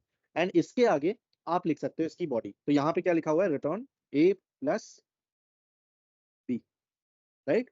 तो ये इसी फंक्शन का एरो फंक्शन फॉर्मेट है। बात समझ में आ रही है? ये इसी फंक्शन का एरो फंक्शनल फॉर्मेट है। इसी सेम फंक्शन को मैंने अब बना दिया एरो फंक्शन। तो अब क्वेश्चन आएगा कि एरो, जब फंक्शंस पहले से एग्जिस्ट करते हैं तो एरो फंक्शंस की जरूरत क्या है, राइट। भाई ये तो ऑब्वियसली इनके नाम तक नहीं होते, इनको तो एक एक्सटर्नल वेरिएबल में सेव कराना पड़ रहा है ना, इनके तो खुद में नाम भी नहीं होते, ठीक है। तो पहली चीज क्लीन, ये फंक्शंस जनरली थोड़े क्लीनर दिखते हैं। जैसे अगर आप मान लो, अच्छा ये साफ सुथरा ज्यादा दिख रहा है या ये ज्यादा साफ सुथरा दिख रहा है, बताइए, एरो फंक्शन। है ना, थोड़ा ज्यादा क्लीनर नजर आ रहा है। तो एक तो थोड़े क्लीन होते हैं, अच्छा। तो एक फायदा तो ये है। दूसरा फायदा है जुड़ा हुआ आपका दिस कीवर्ड से, उस पर मैं आऊंगा थोड़ी देर में। उससे पहले मैं सारे आपको वो क्लियर कर देता हूँ कि इसके सारे सेंटेक्सेस। अच्छा मान लीजिए ये सम की जगह स्क्वायर फंक्शन होता, ठीक है, जो क्या कर रहा होता, स्क्वायर रिटर्न कर रहा होता ऑफ इट्स इनपुट, यानी रिटर्न a × a कर रहा होता। एक ही पैरामीटर एक्सेप्ट कर रहा है a और इसका स्क्वायर रिटर्न कर रहा है। तो ये हम कैसे कर सकते हैं? इसको स्क्वायर कर देते हैं। नाम आप कुछ भी ले सकते हो, अगेन इट्स अ वेरिएबल, ठीक है। मैं यहाँ पे विवेक लिख सकता हूँ वेरी इजीली, ठीक है, इट्स अगेन अ वेरिएबल, तो नाम आप कुछ भी ले सकते हो, it's on your choice. const square equals to, instead of a, b आप a लिख लेंगे and return a × a। But यहाँ पे एरो फंक्शन आपको एक फ्रीडम देता है कि अगर आपके पास सिर्फ एक वेरिएबल है लाइक दिस, या सॉरी नॉट एक वेरिएबल, सिर्फ एक पैरामीटर है, जैसे यहाँ पे सिर्फ एक पैरामीटर है, दो पैरामीटर्स नहीं, तो आप इसको टोटली अवॉइड कर सकते हो और आप इसको ऐसे भी लिख सकते हो, राइट। आप लिखना चाहो आप लिख सकते हो पैरेंथेसिस, ऐसा नहीं कि आप नहीं लिख सकते हो, इट इज ऑल्सो वैलिड, पर आप चाहो तो आप इसको ड्रॉप कर सकते हो, राइट।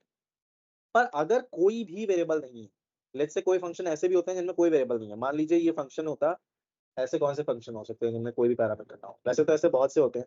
मान लीजिए रैंडम फंक्शन का इंप्लीमेंटेशन होता, अब मुझे नहीं पता रैंडम फंक्शन एग्जैक्टली कैसे इंप्लीमेंटेड है, बट मान लीजिए मैं एक फंक्शन बना रहा हूँ रैंडम, और उसमें मैथ.रैंडम का क्या कर रहा हूँ, रिटर्न किए दे रहा हूँ। कोई मतलब नहीं है इस चीज का, कोई सेंस नहीं बन रहा है, सेंसलेस काम ही कर रहा हूँ, बट एक फंक्शन शो कर रहा हूँ जिसमें कोई भी पैरामीटर हम एक्सेप्ट नहीं कर रहे, ठीक है। तो जैसे ये, अब ये इनवैलिड है क्योंकि इक्वल टू के बाद में डायरेक्टली आ गया एरो। इसका क्या मतलब समझा जाए, तो इस केस में आपको एक ओपन पैरेंथेसिस इस तरह से देना पड़ेगा विच शोज कि देयर आर नो पैरामीटर्स। तो आप पैरेंथेसिस ये वाले अवॉइड सिर्फ तभी कर सकते हो जब सिर्फ एक पैरामीटर हो, है ना। अगर यहाँ पे ए होता इट इज वैलिड, ठीक है, बट सिंस कोई भी पैरेंथेसिस नहीं, कोई भी पैरामीटर नहीं है, आपको ओपन पैरेंथेसिस या एम्प्टी पैरेंथेसिस देना पड़ेगा। एक से ज्यादा है तो भी देना पड़ेगा। इस केस में भी आप इसको अवॉइड नहीं कर सकते, this is not avoidable, error देगा आपको, है ना, this will give you an error, right. तो ये चीज समझ में आ गई होगी आपको। अच्छा, वापस से आते हैं सम पे।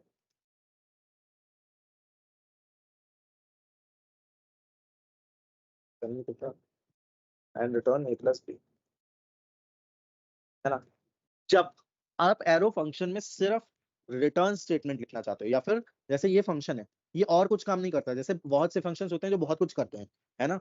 जैसे अगर इस प्राइम की मैं बात करूं तो वो बहुत कुछ करेगा। इस प्राइम क्या करेगा, इस प्राइम के अंदर आप एक लूप चलाओगे फॉर 2 से लेके लेस देन द नंबर तक, फिर चेक करोगे, है ना, बहुत कुछ करेगा इस प्राइम फंक्शन। पर सम फंक्शन बहुत कुछ नहीं कर रहा है।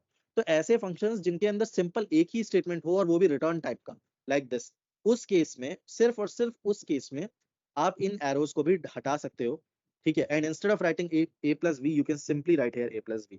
इसका बाय डिफॉल्ट मतलब ही यही होता है, ठीक है। आप इसको सिंपली ऐसे लिख सकते हो, लेकिन ये सिर्फ तब है जब आपके पास सिर्फ एक ही स्टेटमेंट हो and that too are return statement, वरना आपको ये नहीं करना है। मतलब कर ही नहीं पाओगे, करना क्या नहीं है, नहीं कर पाओगे। अगर मान लो दो चीजें होती हैं कि सम प्रिंट भी कराओ रिटर्न भी, तब आपको ये लिखना पड़ता, because now there are multiple statements, console.log a plus b and return a plus b। Multiple statements में आपको ये पूरा लिखना पड़ेगा, बट लेट से आपके पास सिर्फ रिटर्न स्टेटमेंट है लाइक दिस, तो आप इसको पूरी तरह अवॉइड कर सकते हो and you can write it like this. इसका अपने आप में मतलब ही है रिटर्न ए प्लस बी, ठीक है। इसका एक टिपिकल यूज केस कोई बताएगा मुझे? अभी तक शायद किसी को समझ में आ गया हो कि कहाँ यूज कर सकते हैं, कोई टिपिकल यूज केस जो समझ में आ रहा हो। एरो फंक्शन का या हाँ, एरो फंक्शन का तो देखिए ऑब्जेक्ट बहुत ही, सर हाँ जी हाँ जी, go ahead। बोलो सर। हाँ जी हाँ जी, बोलिए। सर वो line break between its parameter and its arrow, line break मतलब? मतलब वो सर एरो फंक्शन में लाइन ब्रेक इसके पैरामीटर के बीच में sir and its arrow formatting के लिए। फॉर्मेटिंग तो एक मैं यूज केस पूछ रहा था, तो देखिए एक टिपिकल यूज केस बताता हूँ मैं आप लोगों को। एक तरफ से मतलब शॉर्ट हैंड। शॉर्ट हैंड तो है ही वही, और एक शॉर्ट हैंड तो मेन पर्पज ही है, ठीक है। अब जैसे आप लोग यहाँ पे मैप या फॉर ईच यूज करते हो, इसमें आप डालते हो यहाँ पे फंक्शन एंड फलाना एंड दिमागा व्हाट नॉट, ठीक है। फिर इसके अंदर लिखते हो, यहाँ पे एलिमेंट ले लिया let's say, and let's say आप मैप है ना, तो लेट्स से रिटर्न कर रहे हो इसका स्क्वायर, ठीक है, यानी एलिमेंट इनटू एलिमेंट, ये रिटर्न कर रहे हो। अब इसमें सोचो फंक्शन कीवर्ड भी यूज करना पड़ रहा है ना, और ये रिटर्न रिटर्न भी लिखना पड़ रहा है। इससे बहुत ज्यादा सोचो, एक ये इम्प्लीमेंटेशन है और एक ये इम्प्लीमेंटेशन है, देखना ये कितना ज्यादा क्लीनर लगेगा देखने में, ठीक है।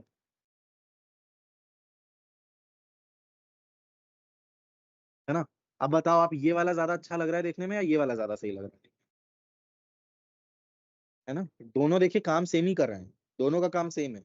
ये भी square of the element return कर रहा है, ये भी स्क्वायर रिटर्न कर रहा है, but this is much more cleaner, बहुत साफ सुथरा दिख रहा है, राइट।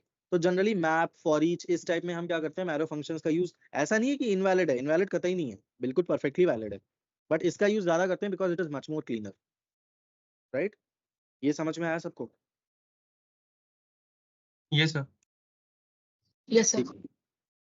ऑल राइट, आगे बढ़ते हैं। अब आते हैं रियल यूज केस पे। क्लीन दिखने के लिए नहीं बने थे एरो फंक्शन कभी भी, उसका यूज केस था हमेशा से दिस कीवर्ड से जुड़ा, राइट। तो इसको तो हटा ही देता हूँ। अभी जब आपने दिस प्रिंट किया इस नॉर्मल फंक्शन के अंदर, तो आपको यही ऑब्जेक्ट मिला, राइट, यही ऑब्जेक्ट आपको मिल गया, बट इसी फंक्शन को चेंज कर देता हूँ मैं एरो फंक्शन, ठीक है।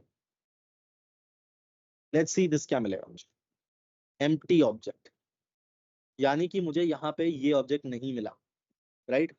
तो ऑलवेज रिमेंबर दिस। अब हम थोड़ा सा टेक्निकलिटीज में जा रहे हैं, तो थोड़ा सा ध्यान दीजिएगा कि this in a normal function and this in a arrow function, in an arrow function behaves very differently.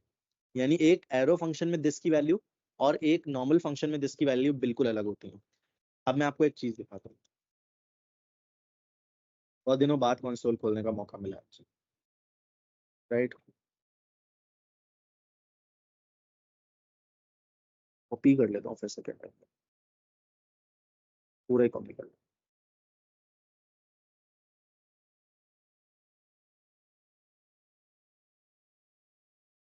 इतनी रिक्वेस्ट जाएगी। रिजल्ट क्या मिला obj.c का, क्या दिस प्रिंट में प्रिंट हुआ? विंडो। विंडो ऑब्जेक्ट पढ़ाया है मैंने आप लोगों को? Have I taught you window object? नहीं सर। नो हाँ सर। सर। तो देखिए आपका ये जितना भी डॉम, जो वैसे जब डॉम पढ़ा था तब आता विंडो ऑब्जेक्ट, पर ठीक है उससे पहले भी देख लीजिए।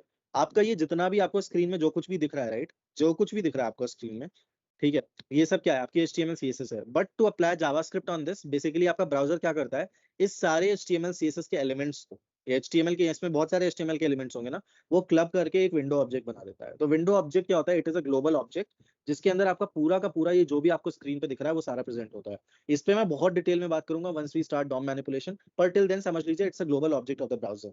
ठीक है, तो देखिए जब मैंने यहाँ पे obj.c को रेफर किया तो उसने क्या प्रिंट किया? विंडो ऑब्जेक्ट प्रिंट किया, राइट। फिर से दिखा देता हूँ क्या आया, मेरा विंडो ऑब्जेक्ट आया। एंड विंडो ऑब्जेक्ट क्या है? एक ग्लोबल ऑब्जेक्ट है जो obj के बाहर है। सिंपली अगर मैं यहाँ पे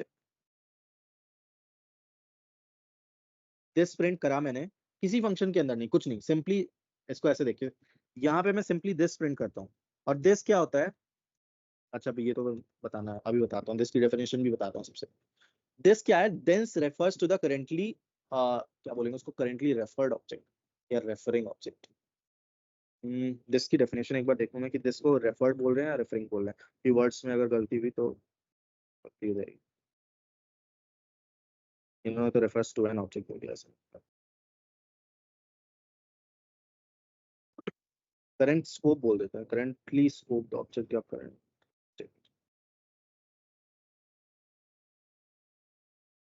ठीक है, करंट स्कोप ही बोल लेते हैं, that's I guess best describes it. ठीक है, तो दिस बेसिकली क्या होता है? हम करंट स्कोप की बात करते हैं या करंट स्कोप ऑफ एग्जीक्यूशन की बात करते हैं कि जो आपका एग्जीक्यूशन हो रहा है वो कहाँ पे हो रहा है। तो अब मैंने क्या बताया आपको कि दिस जब मैंने यहाँ पे प्रिंट किया तो बेसिकली दिस क्या होता है? करंट स्कोप को एक तरह से रेफर कर रहा होता है। ठीक है, इसकी डेफिनेशन, इसको प्लीज आप एब्सोल्यूट डेफिनेशन मत मानिएगा। जैसे मैंने स्टार्टिंग में बोला था दिस के, कि दिस की डेफिनेशन हर 10, जैसे इंडिया में हर 10 किलोमीटर में या 50 किलोमीटर में लैंग्वेज बदल जाती है ना, दिस की डेफिनेशन भी हर 1 घंटे में बदलती रहेगी। ठीक है, तो डोंट कंसीडर इट एब्सोल्यूट। ठीक है, तो यहाँ पे दिस रेफर कर रहा है करंट स्कोप को। अभी आप कहाँ पे हो? आप ग्लोबल स्कोप में हो, तो इसका ग्लोबल स्कोप कुछ नहीं है, ये विंडो ऑब्जेक्ट इस केस में। ठीक है, करंट ग्लोबल स्कोप में कौन सा ऑब्जेक्ट प्रेजेंट है? वो विंडो ऑब्जेक्ट प्रेजेंट है, तो वो उसको रेफर कर रहा है।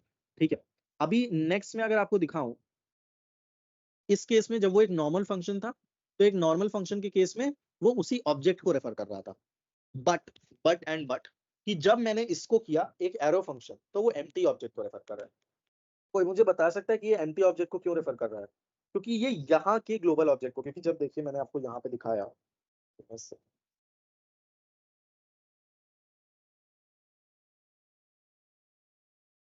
जब मैंने यहाँ पे प्रिंट किया ये वाला दिस, ये क्या है? एरो फंक्शन के अंदर प्रेजेंट है, इसने विंडो ऑब्जेक्ट रिटर्न किया।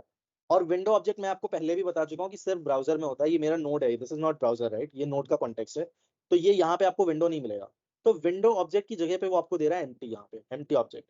तो ये भी यहाँ पे ग्लोबल ऑब्जेक्ट को ही रेफर कर रहा है और ग्लोबल ऑब्जेक्ट यहाँ पे है एम्प्टी, राइट। अगर लेट्स से मैं काम करूँ, यहाँ पे मैं बोल दूं कि दिस इज इक्वल्स टू एक दूसरा ऑब्जेक्ट, लेट्स से जिसमें दो प्रॉपर्टी है। पहली प्रॉपर्टी लेट मी गिव डिजिकल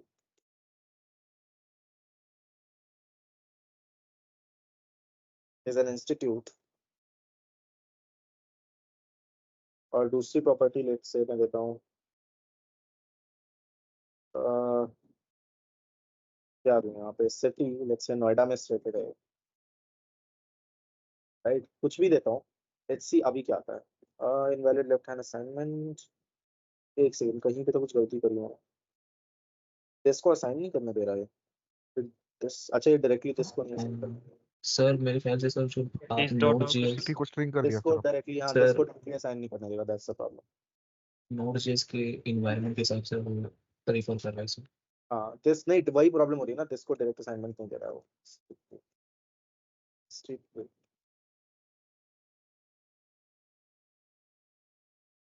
हाँ, तो अभी देखिए जब मैंने यहाँ दिस प्रिंट कराया तो एक ऑब्जेक्ट आया जिसमें डिजिकल की वैल्यू है इंस्टीट्यूट, राइट। डिजिकल की क्या वैल्यू है? It's the value institute. तो दिस प्रूव्स एक्चुअली कि this is referring to the global object, because यहाँ पे मैंने जो कुछ भी किया वो एक ग्लोबल ऑब्जेक्ट पे किया, right. Make sense? Does it make sense? ठीक है, तो अब सवाल उठता है एरो फंक्शन ने ग्लोबल ऑब्जेक्ट को रेफर क्यों किया, और क्या ये हमेशा ग्लोबल ऑब्जेक्ट को ही रेफर करेगा? That's a question. ठीक है, ये एक बहुत ही इंपॉर्टेंट क्वेश्चन है। इसके लिए आपको थोड़ा सा याद दिलाता हूं मैं वापस से फंक्शनल स्कोप। हम फंक्शनल स्कोप की बात करते हैं, राइट? फंक्शनल स्कोप में जब होस्टिंग होती थी, या फिर ऐसा कह सकते हैं कि फंक्शनल स्कोप से ऊपर का स्कोप क्या होता है? क्या वो ऑब्जेक्ट का स्कोप होता है या वो ग्लोबल स्कोप होता है? जब हमने लिफ्ट मॉडल पढ़ा था, ठीक है, फिर से एक बार याद दिलाता हूँ वापस से। ग्लोबल स्कोप होता है। ग्लोबल स्कोप होता है, राइट? जब मैंने लिफ्ट मॉडल आपको पढ़ाया था और मैंने कहा था यहाँ पे let's say console dot log, अभी दिस भूल जाइए थोड़ी देर के लिए, यहाँ पे होता है लेट्स से a प्लस 2, ठीक है, a प्लस 2 क्या? तो यहाँ पे देखिए क्या आता, एरर आती है, a इज नॉट डिफाइंड, जबकि एरर a में तो ऑब्जेक्ट में तो a डिफाइंड था, विच मींस कि इसने क्या किया है, इस फंक्शन ने क्या किया है, इस फंक्शन के बाद सीधे उसने ग्लोबल में सर्च करने की कोशिश की, राइट? तो फंक्शनल स्कोप के ऊपर कौन है? ऑब्जेक्ट का स्कोप नहीं है, it is the global scope, वो ग्लोबल स्कोप है। सिमिलरली अगर आप यहाँ पे दिस प्रिंट करेंगे, तो this actually refers to, in this case this actually refers to बाहर की चीज, which is the global scope. ठीक है, अभी मैं दिस के और डिटेल में नहीं जाऊंगा, I will stop it here because मुझे पता है कंफ्यूजन ऑलरेडी स्टार्ट हो गए हैं। अगर पॉसिबल हो आप लोगों के लिए तो do one thing, if it is possible, although मुझे पता है ज्यादातर लोग नहीं करेंगे, पर फिर भी मेरी जिम्मेदारी है आपको बताना।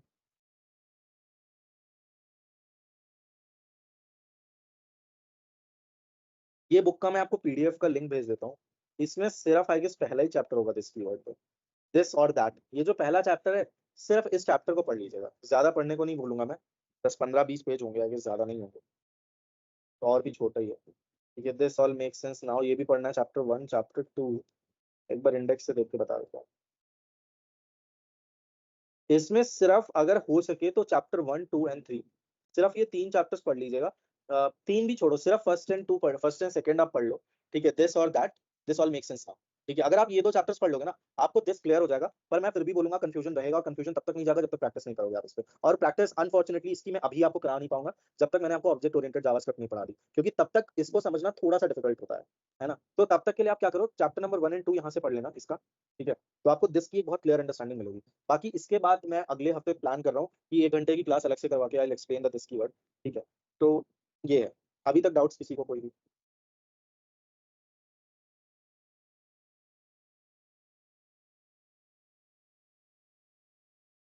सर ये दिस कीवर्ड का ज़्यादातर यूज़ क्लास कंस्ट्रक्टर में होता है। क्लास में ही होता है मोस्टली, इसीलिए मैं ज्यादा उसको टच नहीं कर रहा हूँ, बिकॉज ऑलरेडी बहुत कॉम्प्लेक्स टॉपिक है, और मैं अगर अभी एक्सप्लेन करूंगा तो फिर वही है, दिक्कत होगी, और अभी यूज भी नहीं होना, इसलिए मैं ज्यादा टच भी नहीं कर रहा हूँ। ठीक है, अभी तक कोई और डाउट्स किसी को, कुछ भी एनीथिंग?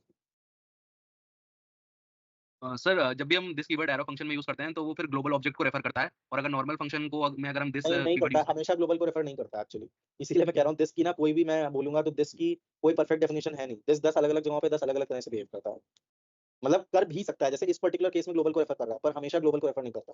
अभी मैं एरो को 2 3 जगहों पे और डाल दूं तो वो कुछ और रेफर करने लग जाएगा, तो इसलिए मैं ग्लोबल डेफिनेशन, मतलब एक यूनिवर्सल डेफिनेशन दे नहीं रहा हूँ मैं दिस की आपको अभी, क्योंकि दिस की डेफिनेशन बदलती रहती है, हर एक घंटे पे दिस की डेफिनेशन या हर एक कॉन्सेप्ट के साथ इसकी डेफिनेशन बदल जाएगी, दिस इतना ज्यादा मतलब वो है, डाइवर्स है। Okay sir. सर दिस की कोई लेक्सिकल स्कोप है क्या?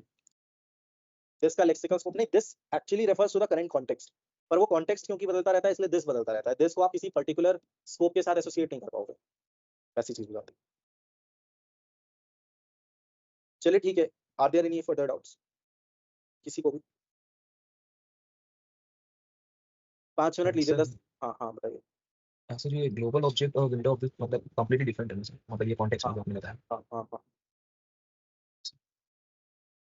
ठीक है, 5 मिनट लेके सब रिवाइज कर लीजिए, 10 10 मिनट ले लीजिए, रिवाइज कर लीजिए, there is a quiz coming on towards you, मतलब जावास्क्रिप्ट में मैंने पर्टिकुलरली शायद कोई भी क्विज नहीं लिया, तो तैयार रहिए, there is a quiz coming up, तो 10 मिनट लेके सारा जितना भी आज तक पढ़ा है एक बार देख लीजिए, ठीक है? Okay sir.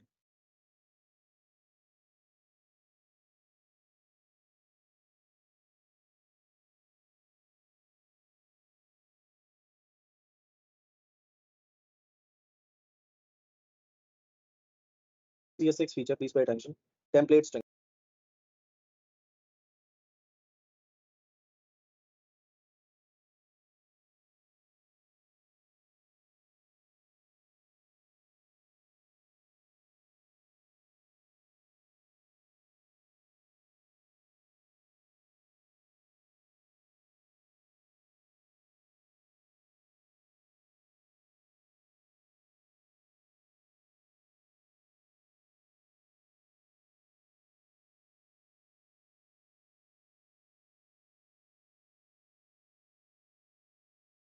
Folks, there is one more thing I need to tell, मैं भूल गया बताना.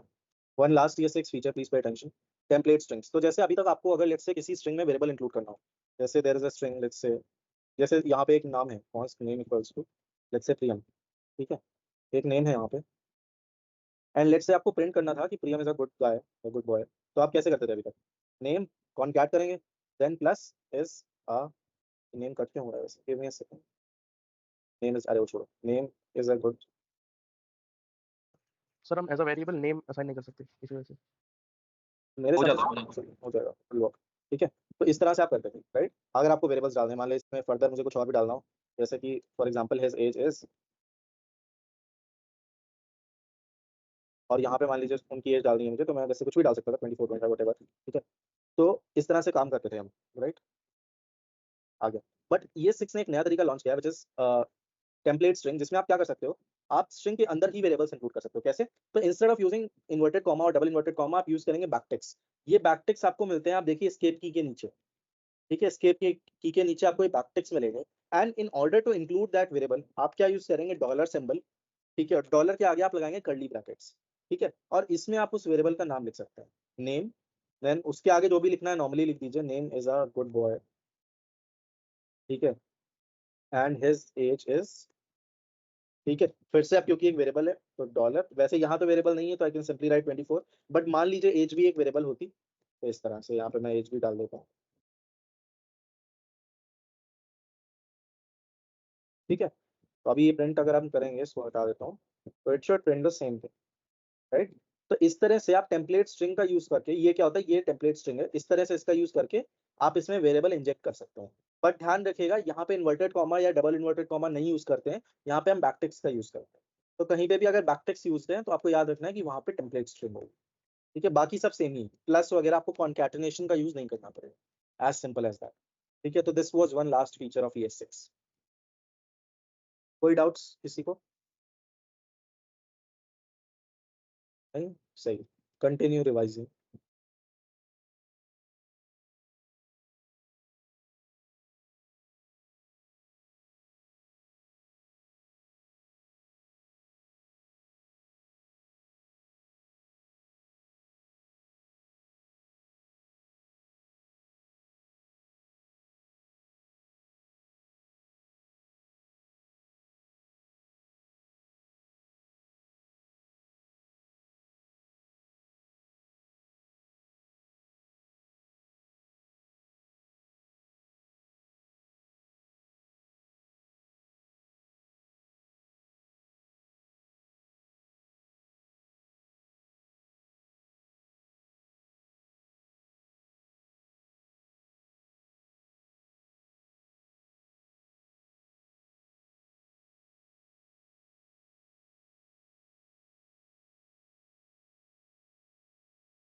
Compulsory for obvious reasons, and I'm giving you 20 minutes to complete this. So till 9 p.m. आपको ये पूरा करना है.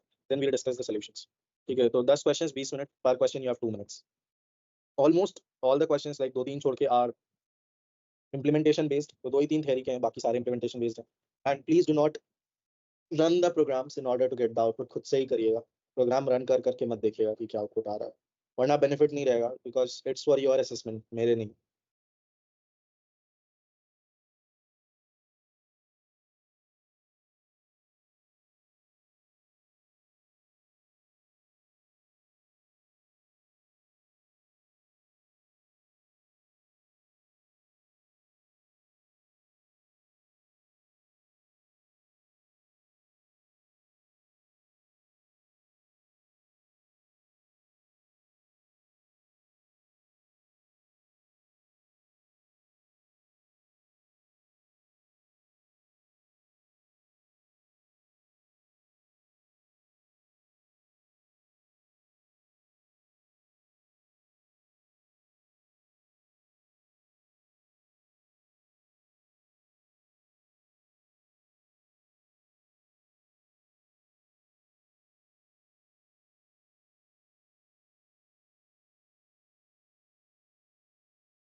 Just a minute.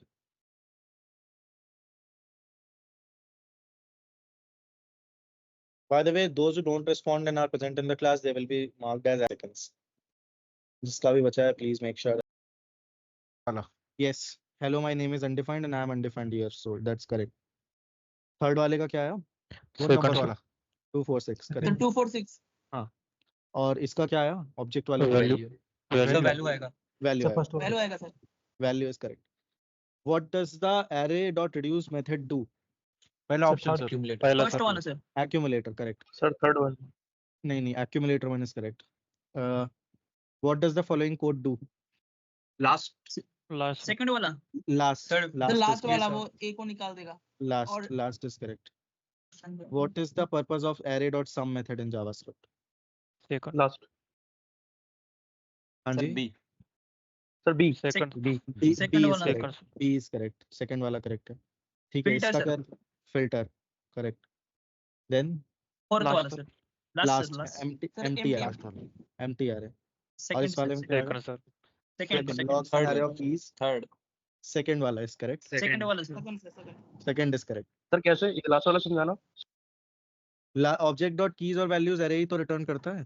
की का एरे और वैल्यूज का एरे है ना। तो ये हो गए। किसके सारे सही हैं? कोई ऐसा है जिसके सारे सही हुए हैं? सर 8 ठीक है। सर मार्क मार्क बताओ एक बार। हाँ जी, मार्क बताओ सर।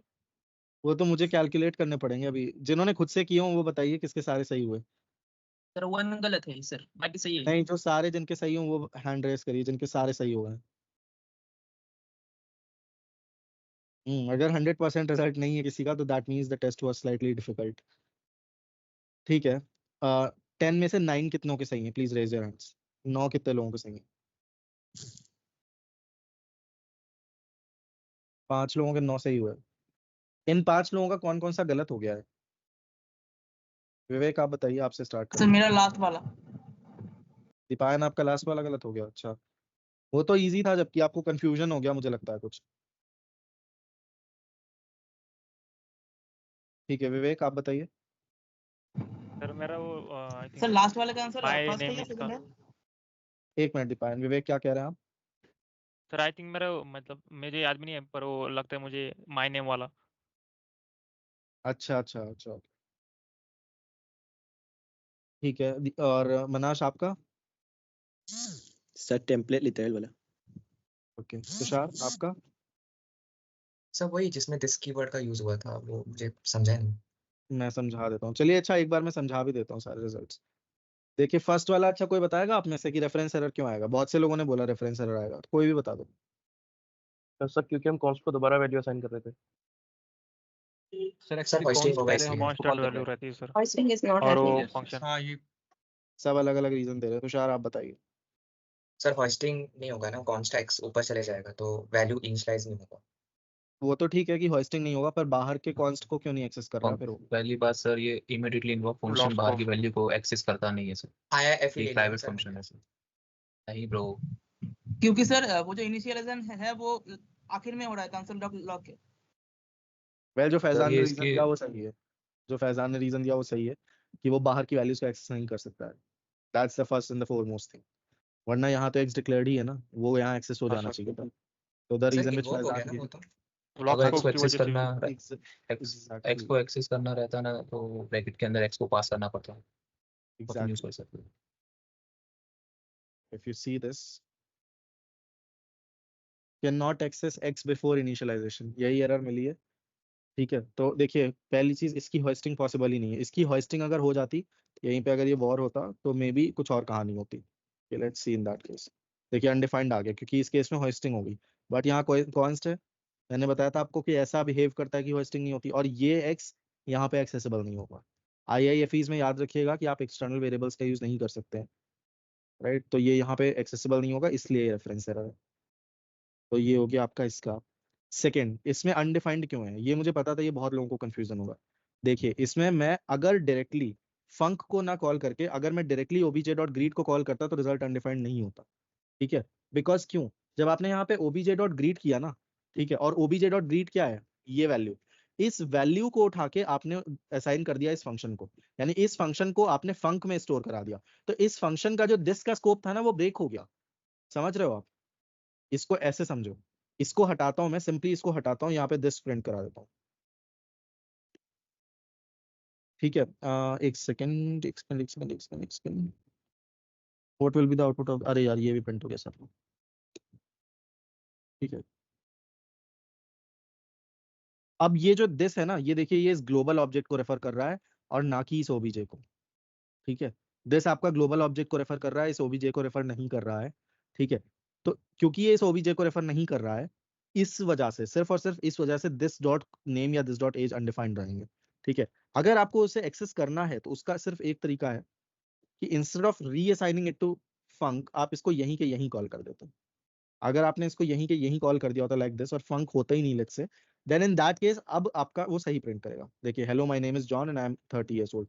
बट सिंस आपने इसे रीअसाइन कर दिया, ठीक है, लाइक दिस आपने रीअसाइन कर दिया, आपने दिस की वैल्यू को ही चेंज कर दिया। आपने दिस को इंस्टेड ऑफ ओबीजे, अब आपने दिस को कर दिया ग्लोबल ऑब्जेक्ट। ये क्यों हुआ पता है? क्योंकि आपने OBJ dot greet which is this function, इसको असाइन कर दिया फंक में। तो अब एक्चुअली ये फंक जो है, ये फंक्शन, और फंक कहाँ डिफाइंड है? फंक ग्लोबल स्कोप में डिफाइंड है, ओबीजे के स्कोप में नहीं डिफाइंड है। और क्योंकि फंक ग्लोबल स्कोप में डिफाइंड है, इसीलिए दिस अब ग्लोबल स्कोप को या ग्लोबल ऑब्जेक्ट को रेफर करेगा, ना कि ओबीजे ऑब्जेक्ट को, इसलिए ये अनडिफाइंड रहेगा। ये बात समझ आई? सर एक बार और बताना, ये अनडिफाइंड वैल्यू होगा। देखिए, जब आपने obj.greet को फंक में रीअसाइन किया तो क्या हुआ कि ये फंक कहाँ डिफाइंड है? ग्लोबल स्कोप में डिफाइंड है। तो ये जो फंक्शन है ना, ये अब obj से एसोसिएटेड नहीं रह गया, है ना। इसकी एक कॉपी, आप ऐसे कह सकते हैं, कॉपी भी नहीं बल्कि इसकी जो मेमोरी लोकेशन है वो फंक में आ गई। तो जब आप फंक को कॉल कर रहे हो तो भले ही फंक्शन ये कॉल हो रहा है, पर कौन से स्कोप से कॉल कर रहे हो? ग्लोबल स्कोप से कॉल कर रहे हो। तो कॉलर कौन है यहाँ पे? ग्लोबल स्कोप है, और ग्लोबल स्कोप में तो नेम और एज डिफाइंड ही नहीं है, राइट? यस सर, अगर यस सर। ठीक है, जबकि अगर आपने डायरेक्टली obj.greet को कॉल किया होता लाइक दिस, अगर इसको कॉल किया होता आपने, तो अब आपने रीअसाइन नहीं किया है फंक्शन को, अब आप यही बोल रहे हो कि obj के ग्रीट फंक्शन को कॉल कर दो। ठीक है, तो अब कॉलर इस केस में obj ही है और इस केस में आपका रिजल्ट सही आता है। ठीक है, अगर लेट से इसे वर्क कराना ही है जैसे ये चीज, तो या तो आप obj.greet को कॉल करो या फिर बाहर के ग्लोबल स्कोप में जाके उसको रीडिफाइन करो, यानी this dot name equal to something, let's say Faizan डाल देते हैं यहाँ पे। ठीक है, and this dot age is equals to 25। ठीक है, अब आप करोगे, अभी भी देखो अभी भी कुछ प्रॉब्लम है, बिकॉज अभी भी मोस्टली ग्लोबल ऑब्जेक्ट पे वो नहीं आ रहा है। ठीक है, मतलब अगेन मुझे नहीं पता है कैसे असाइन होगा यहाँ पे, दिस के फ्लॉज हैं, मैं कह भी नहीं सकता हूँ। अब दिस में असाइनमेंट तो वो करने नहीं देगा मोस्टली। अच्छा नहीं, अभी हमने कॉलर कॉलर तो सही कर दिया है, देखना पड़ेगा मुझे। बट फिलहाल इस केस में रीजन ये है अनडिफाइंड होने का, जो रीजन मैंने दिया आपको वो रीजन सही है, कि क्योंकि अभी ये जो है ना, ये ग्लोबल ऑब्जेक्ट से ही एसोसिएट है। अब मैं नहीं देख पा रहा हूँ कि अभी ग्लोबल पे कैसे सेट करूँ उसको मैं। ठीक है, दैट्स अनदर प्रॉब्लम, वो कहानी अलग की है। बट इस केस में ये हो रहा है जो मैं आपको बोल रहा हूँ, कि अब ये ग्रीट जब आपने इसे फंक में रीअसाइन कर दिया, जब आपने इस ग्रीट को फंक में रीअसाइन कर दिया, तो अब ये ग्लोबल स्कोप को रेफर कर रहा है rather than referring to the object scope. तो इसकी वजह से ये आपका अनडिफाइंड रहेगा, है ना। तो दैट्स द मेन रीजन। ठीक है, तो ये हो गया आपका। वो वाली चीज मुझे देखनी पड़ेगी कि ग्लोबल पे उसको रेफर कैसे कराना है, और वो बात की बात है।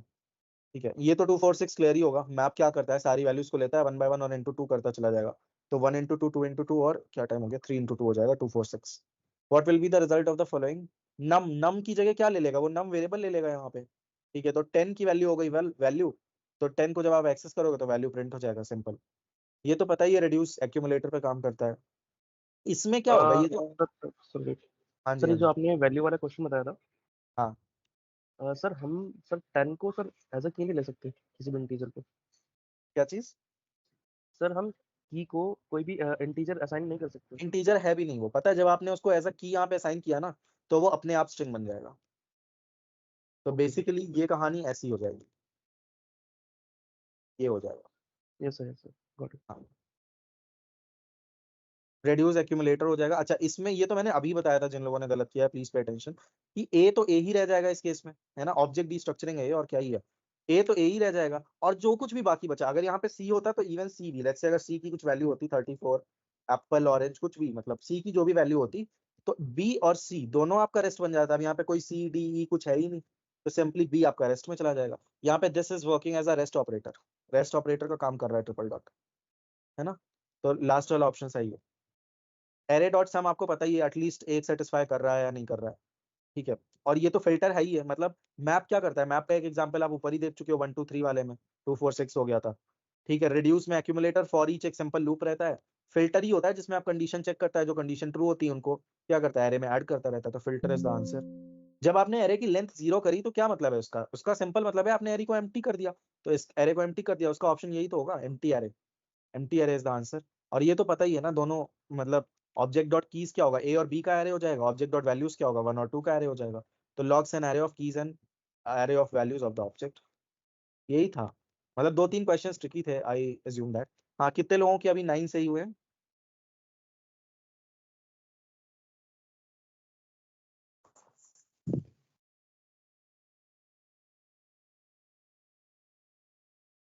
राइट। कितने लोगों के, अच्छा एटलीस्ट 8 सही हुए, मतलब 8 और 9। 8 कितने लोगों के सही हुए? Not bad, not bad. 25 में से अगर 12 लोगों के, मतलब that's approximately 50%, not bad. Nice. और कितने लोगों के 7 सही हुए, एटलीस्ट 7?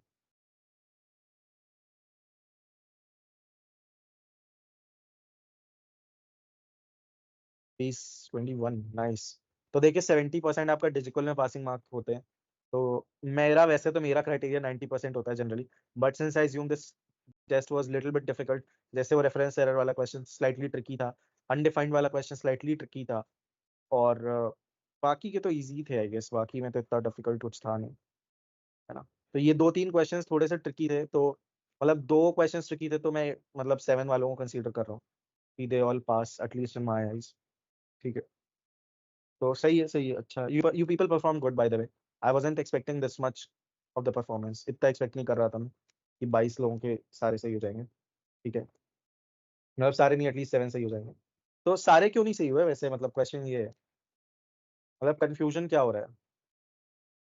वही सर, एक ही गलत था, मतलब वो 20 वाला। चले कोई नहीं, जिनके 9 सही हुए I would say you people have done a really good job, मतलब काफी ज्यादा अच्छी जॉब करी है। Give me a sec. हाँ, जिनके 9 सही हुए हैं, they people have done a really good job. And जिन्होंने 8 किए हैं सही, वो भी those people also have done a really good job. 7 people you have done a good job, but you can improve because already there are people who have done 8 and 9 correct। 8 वाले at least hand उठाइए, at least 8 correct, I need to see. जिनके 8 या 9 सही है, they can keep your hands raised.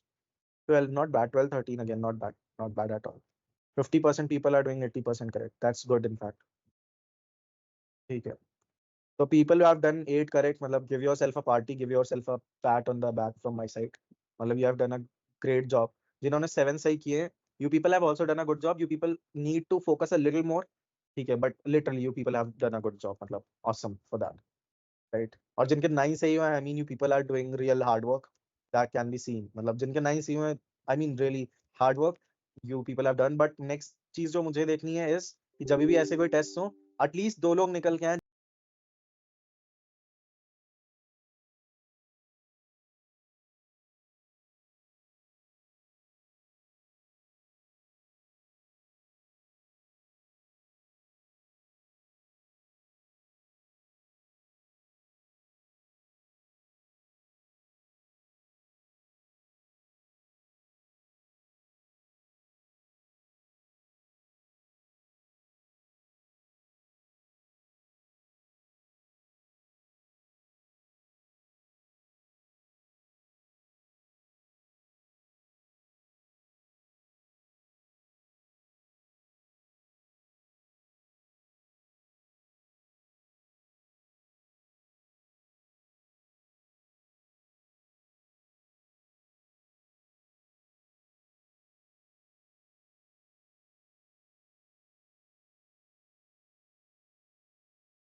के सारे सही होने चाहिए।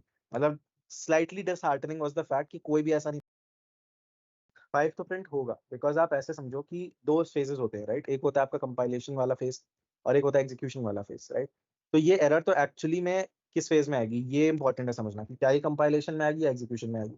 तो जिन्होंने 7 सही किए, you people have also done a good job, you people 3 people have done at least 7 correct. मैं शेयर करता हूँ इसको। क्या डाउट हो रहा है, बोलो आप। सर जैसे मैंने उसमें बताया था const x equals to 10 5 construct हो रहा है ना सर वो। तो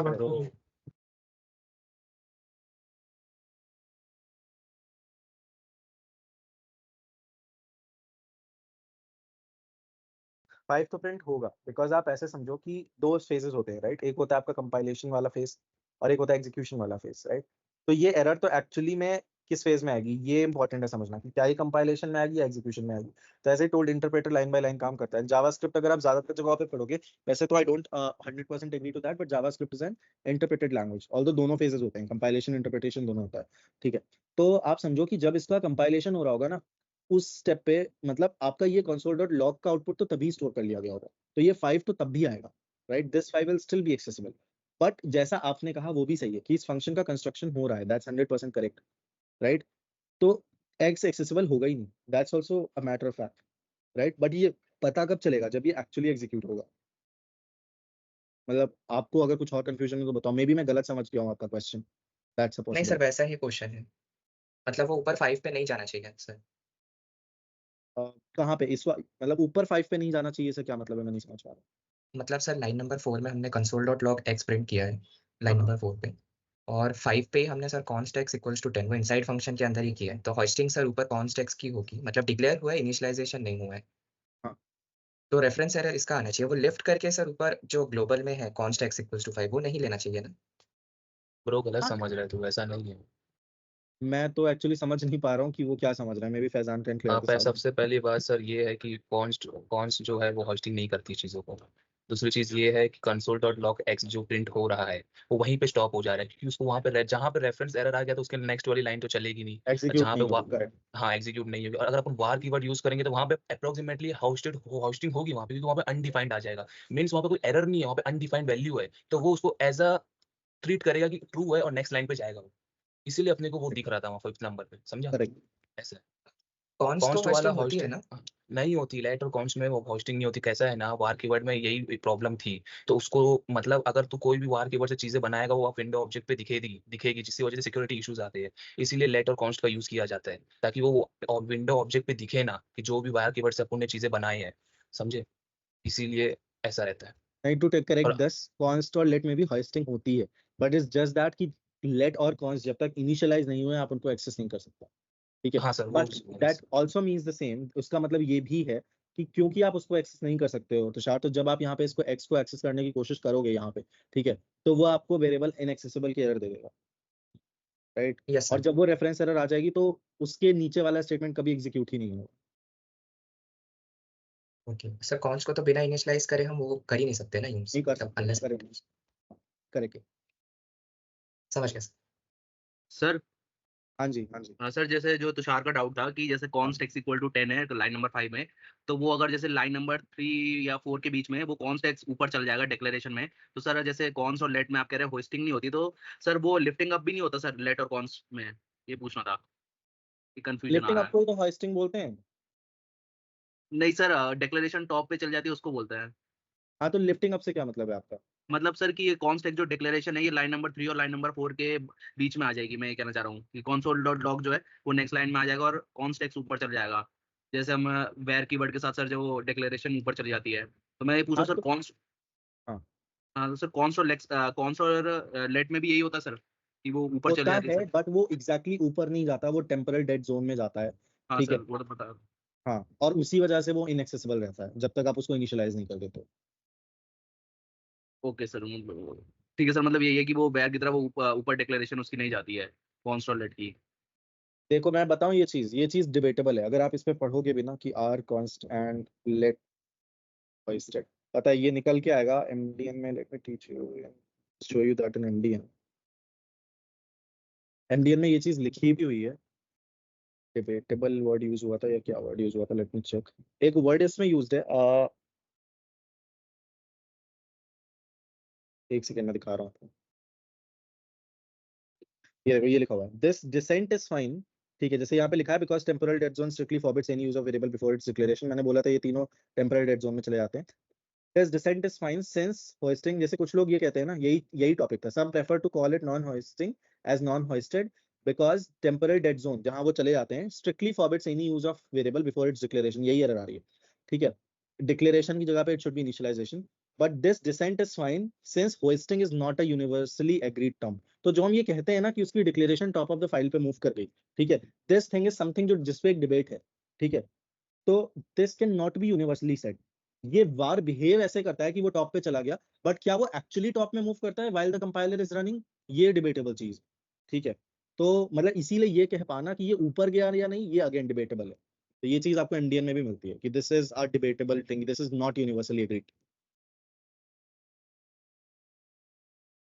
okay sir. So I would refrain from commenting on that. Sir इसीलिए हम उसको कह सकते हैं ना लेटेंट कॉन्स नॉन होइस्टेड। कह सकते हैं, बट कुछ लोग इस चीज पे मतलब एमडीएन बहस कर जाएंगे आपको इस चीज पे। बिकॉज देखिए इन्होंने कहा है कि यहाँ पे देखिए क्या कहा है, सम प्रेफर टू से बट नॉट ऑल। तो मतलब अगर इंसान आपकी बात से एग्री कर गया तो आप मतलब वो चीज आपके ऊपर है। एमसीक्यूज में आता है, आप डायरेक्टली मार्क कर सकते हो इट इज नॉन होइस्टेड। बट अगर कोई आपसे इंटरव्यू और बहस करने पे आ गया देन आपको उसको एग्री करवाना पड़ेगा। ठीक है, तो डिपेंड्स आप एग्री करवा पा रहे हो नहीं। तो मतलब मैं तो सीधे बोल देता हूँ, मतलब मुझसे कोई पूछता है कि डिबेटेबल है, नहीं कहा जा सकता। वरना मेरे पर्सनल व्यूज हैं कि अगर वो टेम्पोरल जोन में भी जा रहा है तो वो नॉन हॉइस्टेड, मतलब वो हॉइस्टेड है, but it's just going into temporal zone. ठीक है, वरना मतलब डिपेंड करता है। तो सीधा सबसे अच्छा आंसर है डिबेटेबल है। एमसीक्यूज में आता है, आप नॉन हॉइस्टेड बोल दो उसको। अगर देयर इज नो ऑप्शन कि ये डिबेटेबल है, आप सीधे बोल दो नॉन हॉइस्टेड है, क्योंकि एमसीक्यूज में आप किसी को समझा नहीं पाओगे। But if it comes to interviews तो मतलब वो वैसे ही है कि अगर आप समझा पाए वेल एंड गुड, नहीं समझा पाए तो अलग बात है। मतलब मैं तो हमेशा यही बोलता हूँ कि इट्स अ डिबेटेबल थिंग, मैं इस पे कोई कमेंट नहीं कर सकता हूँ, वैसा है। I think that is why sir people use try and catch ball. Try and catch करते भी है, नहीं भी करते, मतलब ट्राई कैच के यूजेस अलग है। इस पर्टिकुलर केस में ट्राई कैच की जरूरत नहीं पड़ती। इसके लिए आप समझो कि इन्हीं चीजों की वजह से आपका टाइपस्क्रिप्ट इंट्रोड्यूस हुई कि आप अनडिफाइंड जैसी चीजों जो है ना उनको थोड़ा स्ट्रिक्टर बना सको। तो टाइपस्क्रिप्ट ऑल्सो हेल्प्स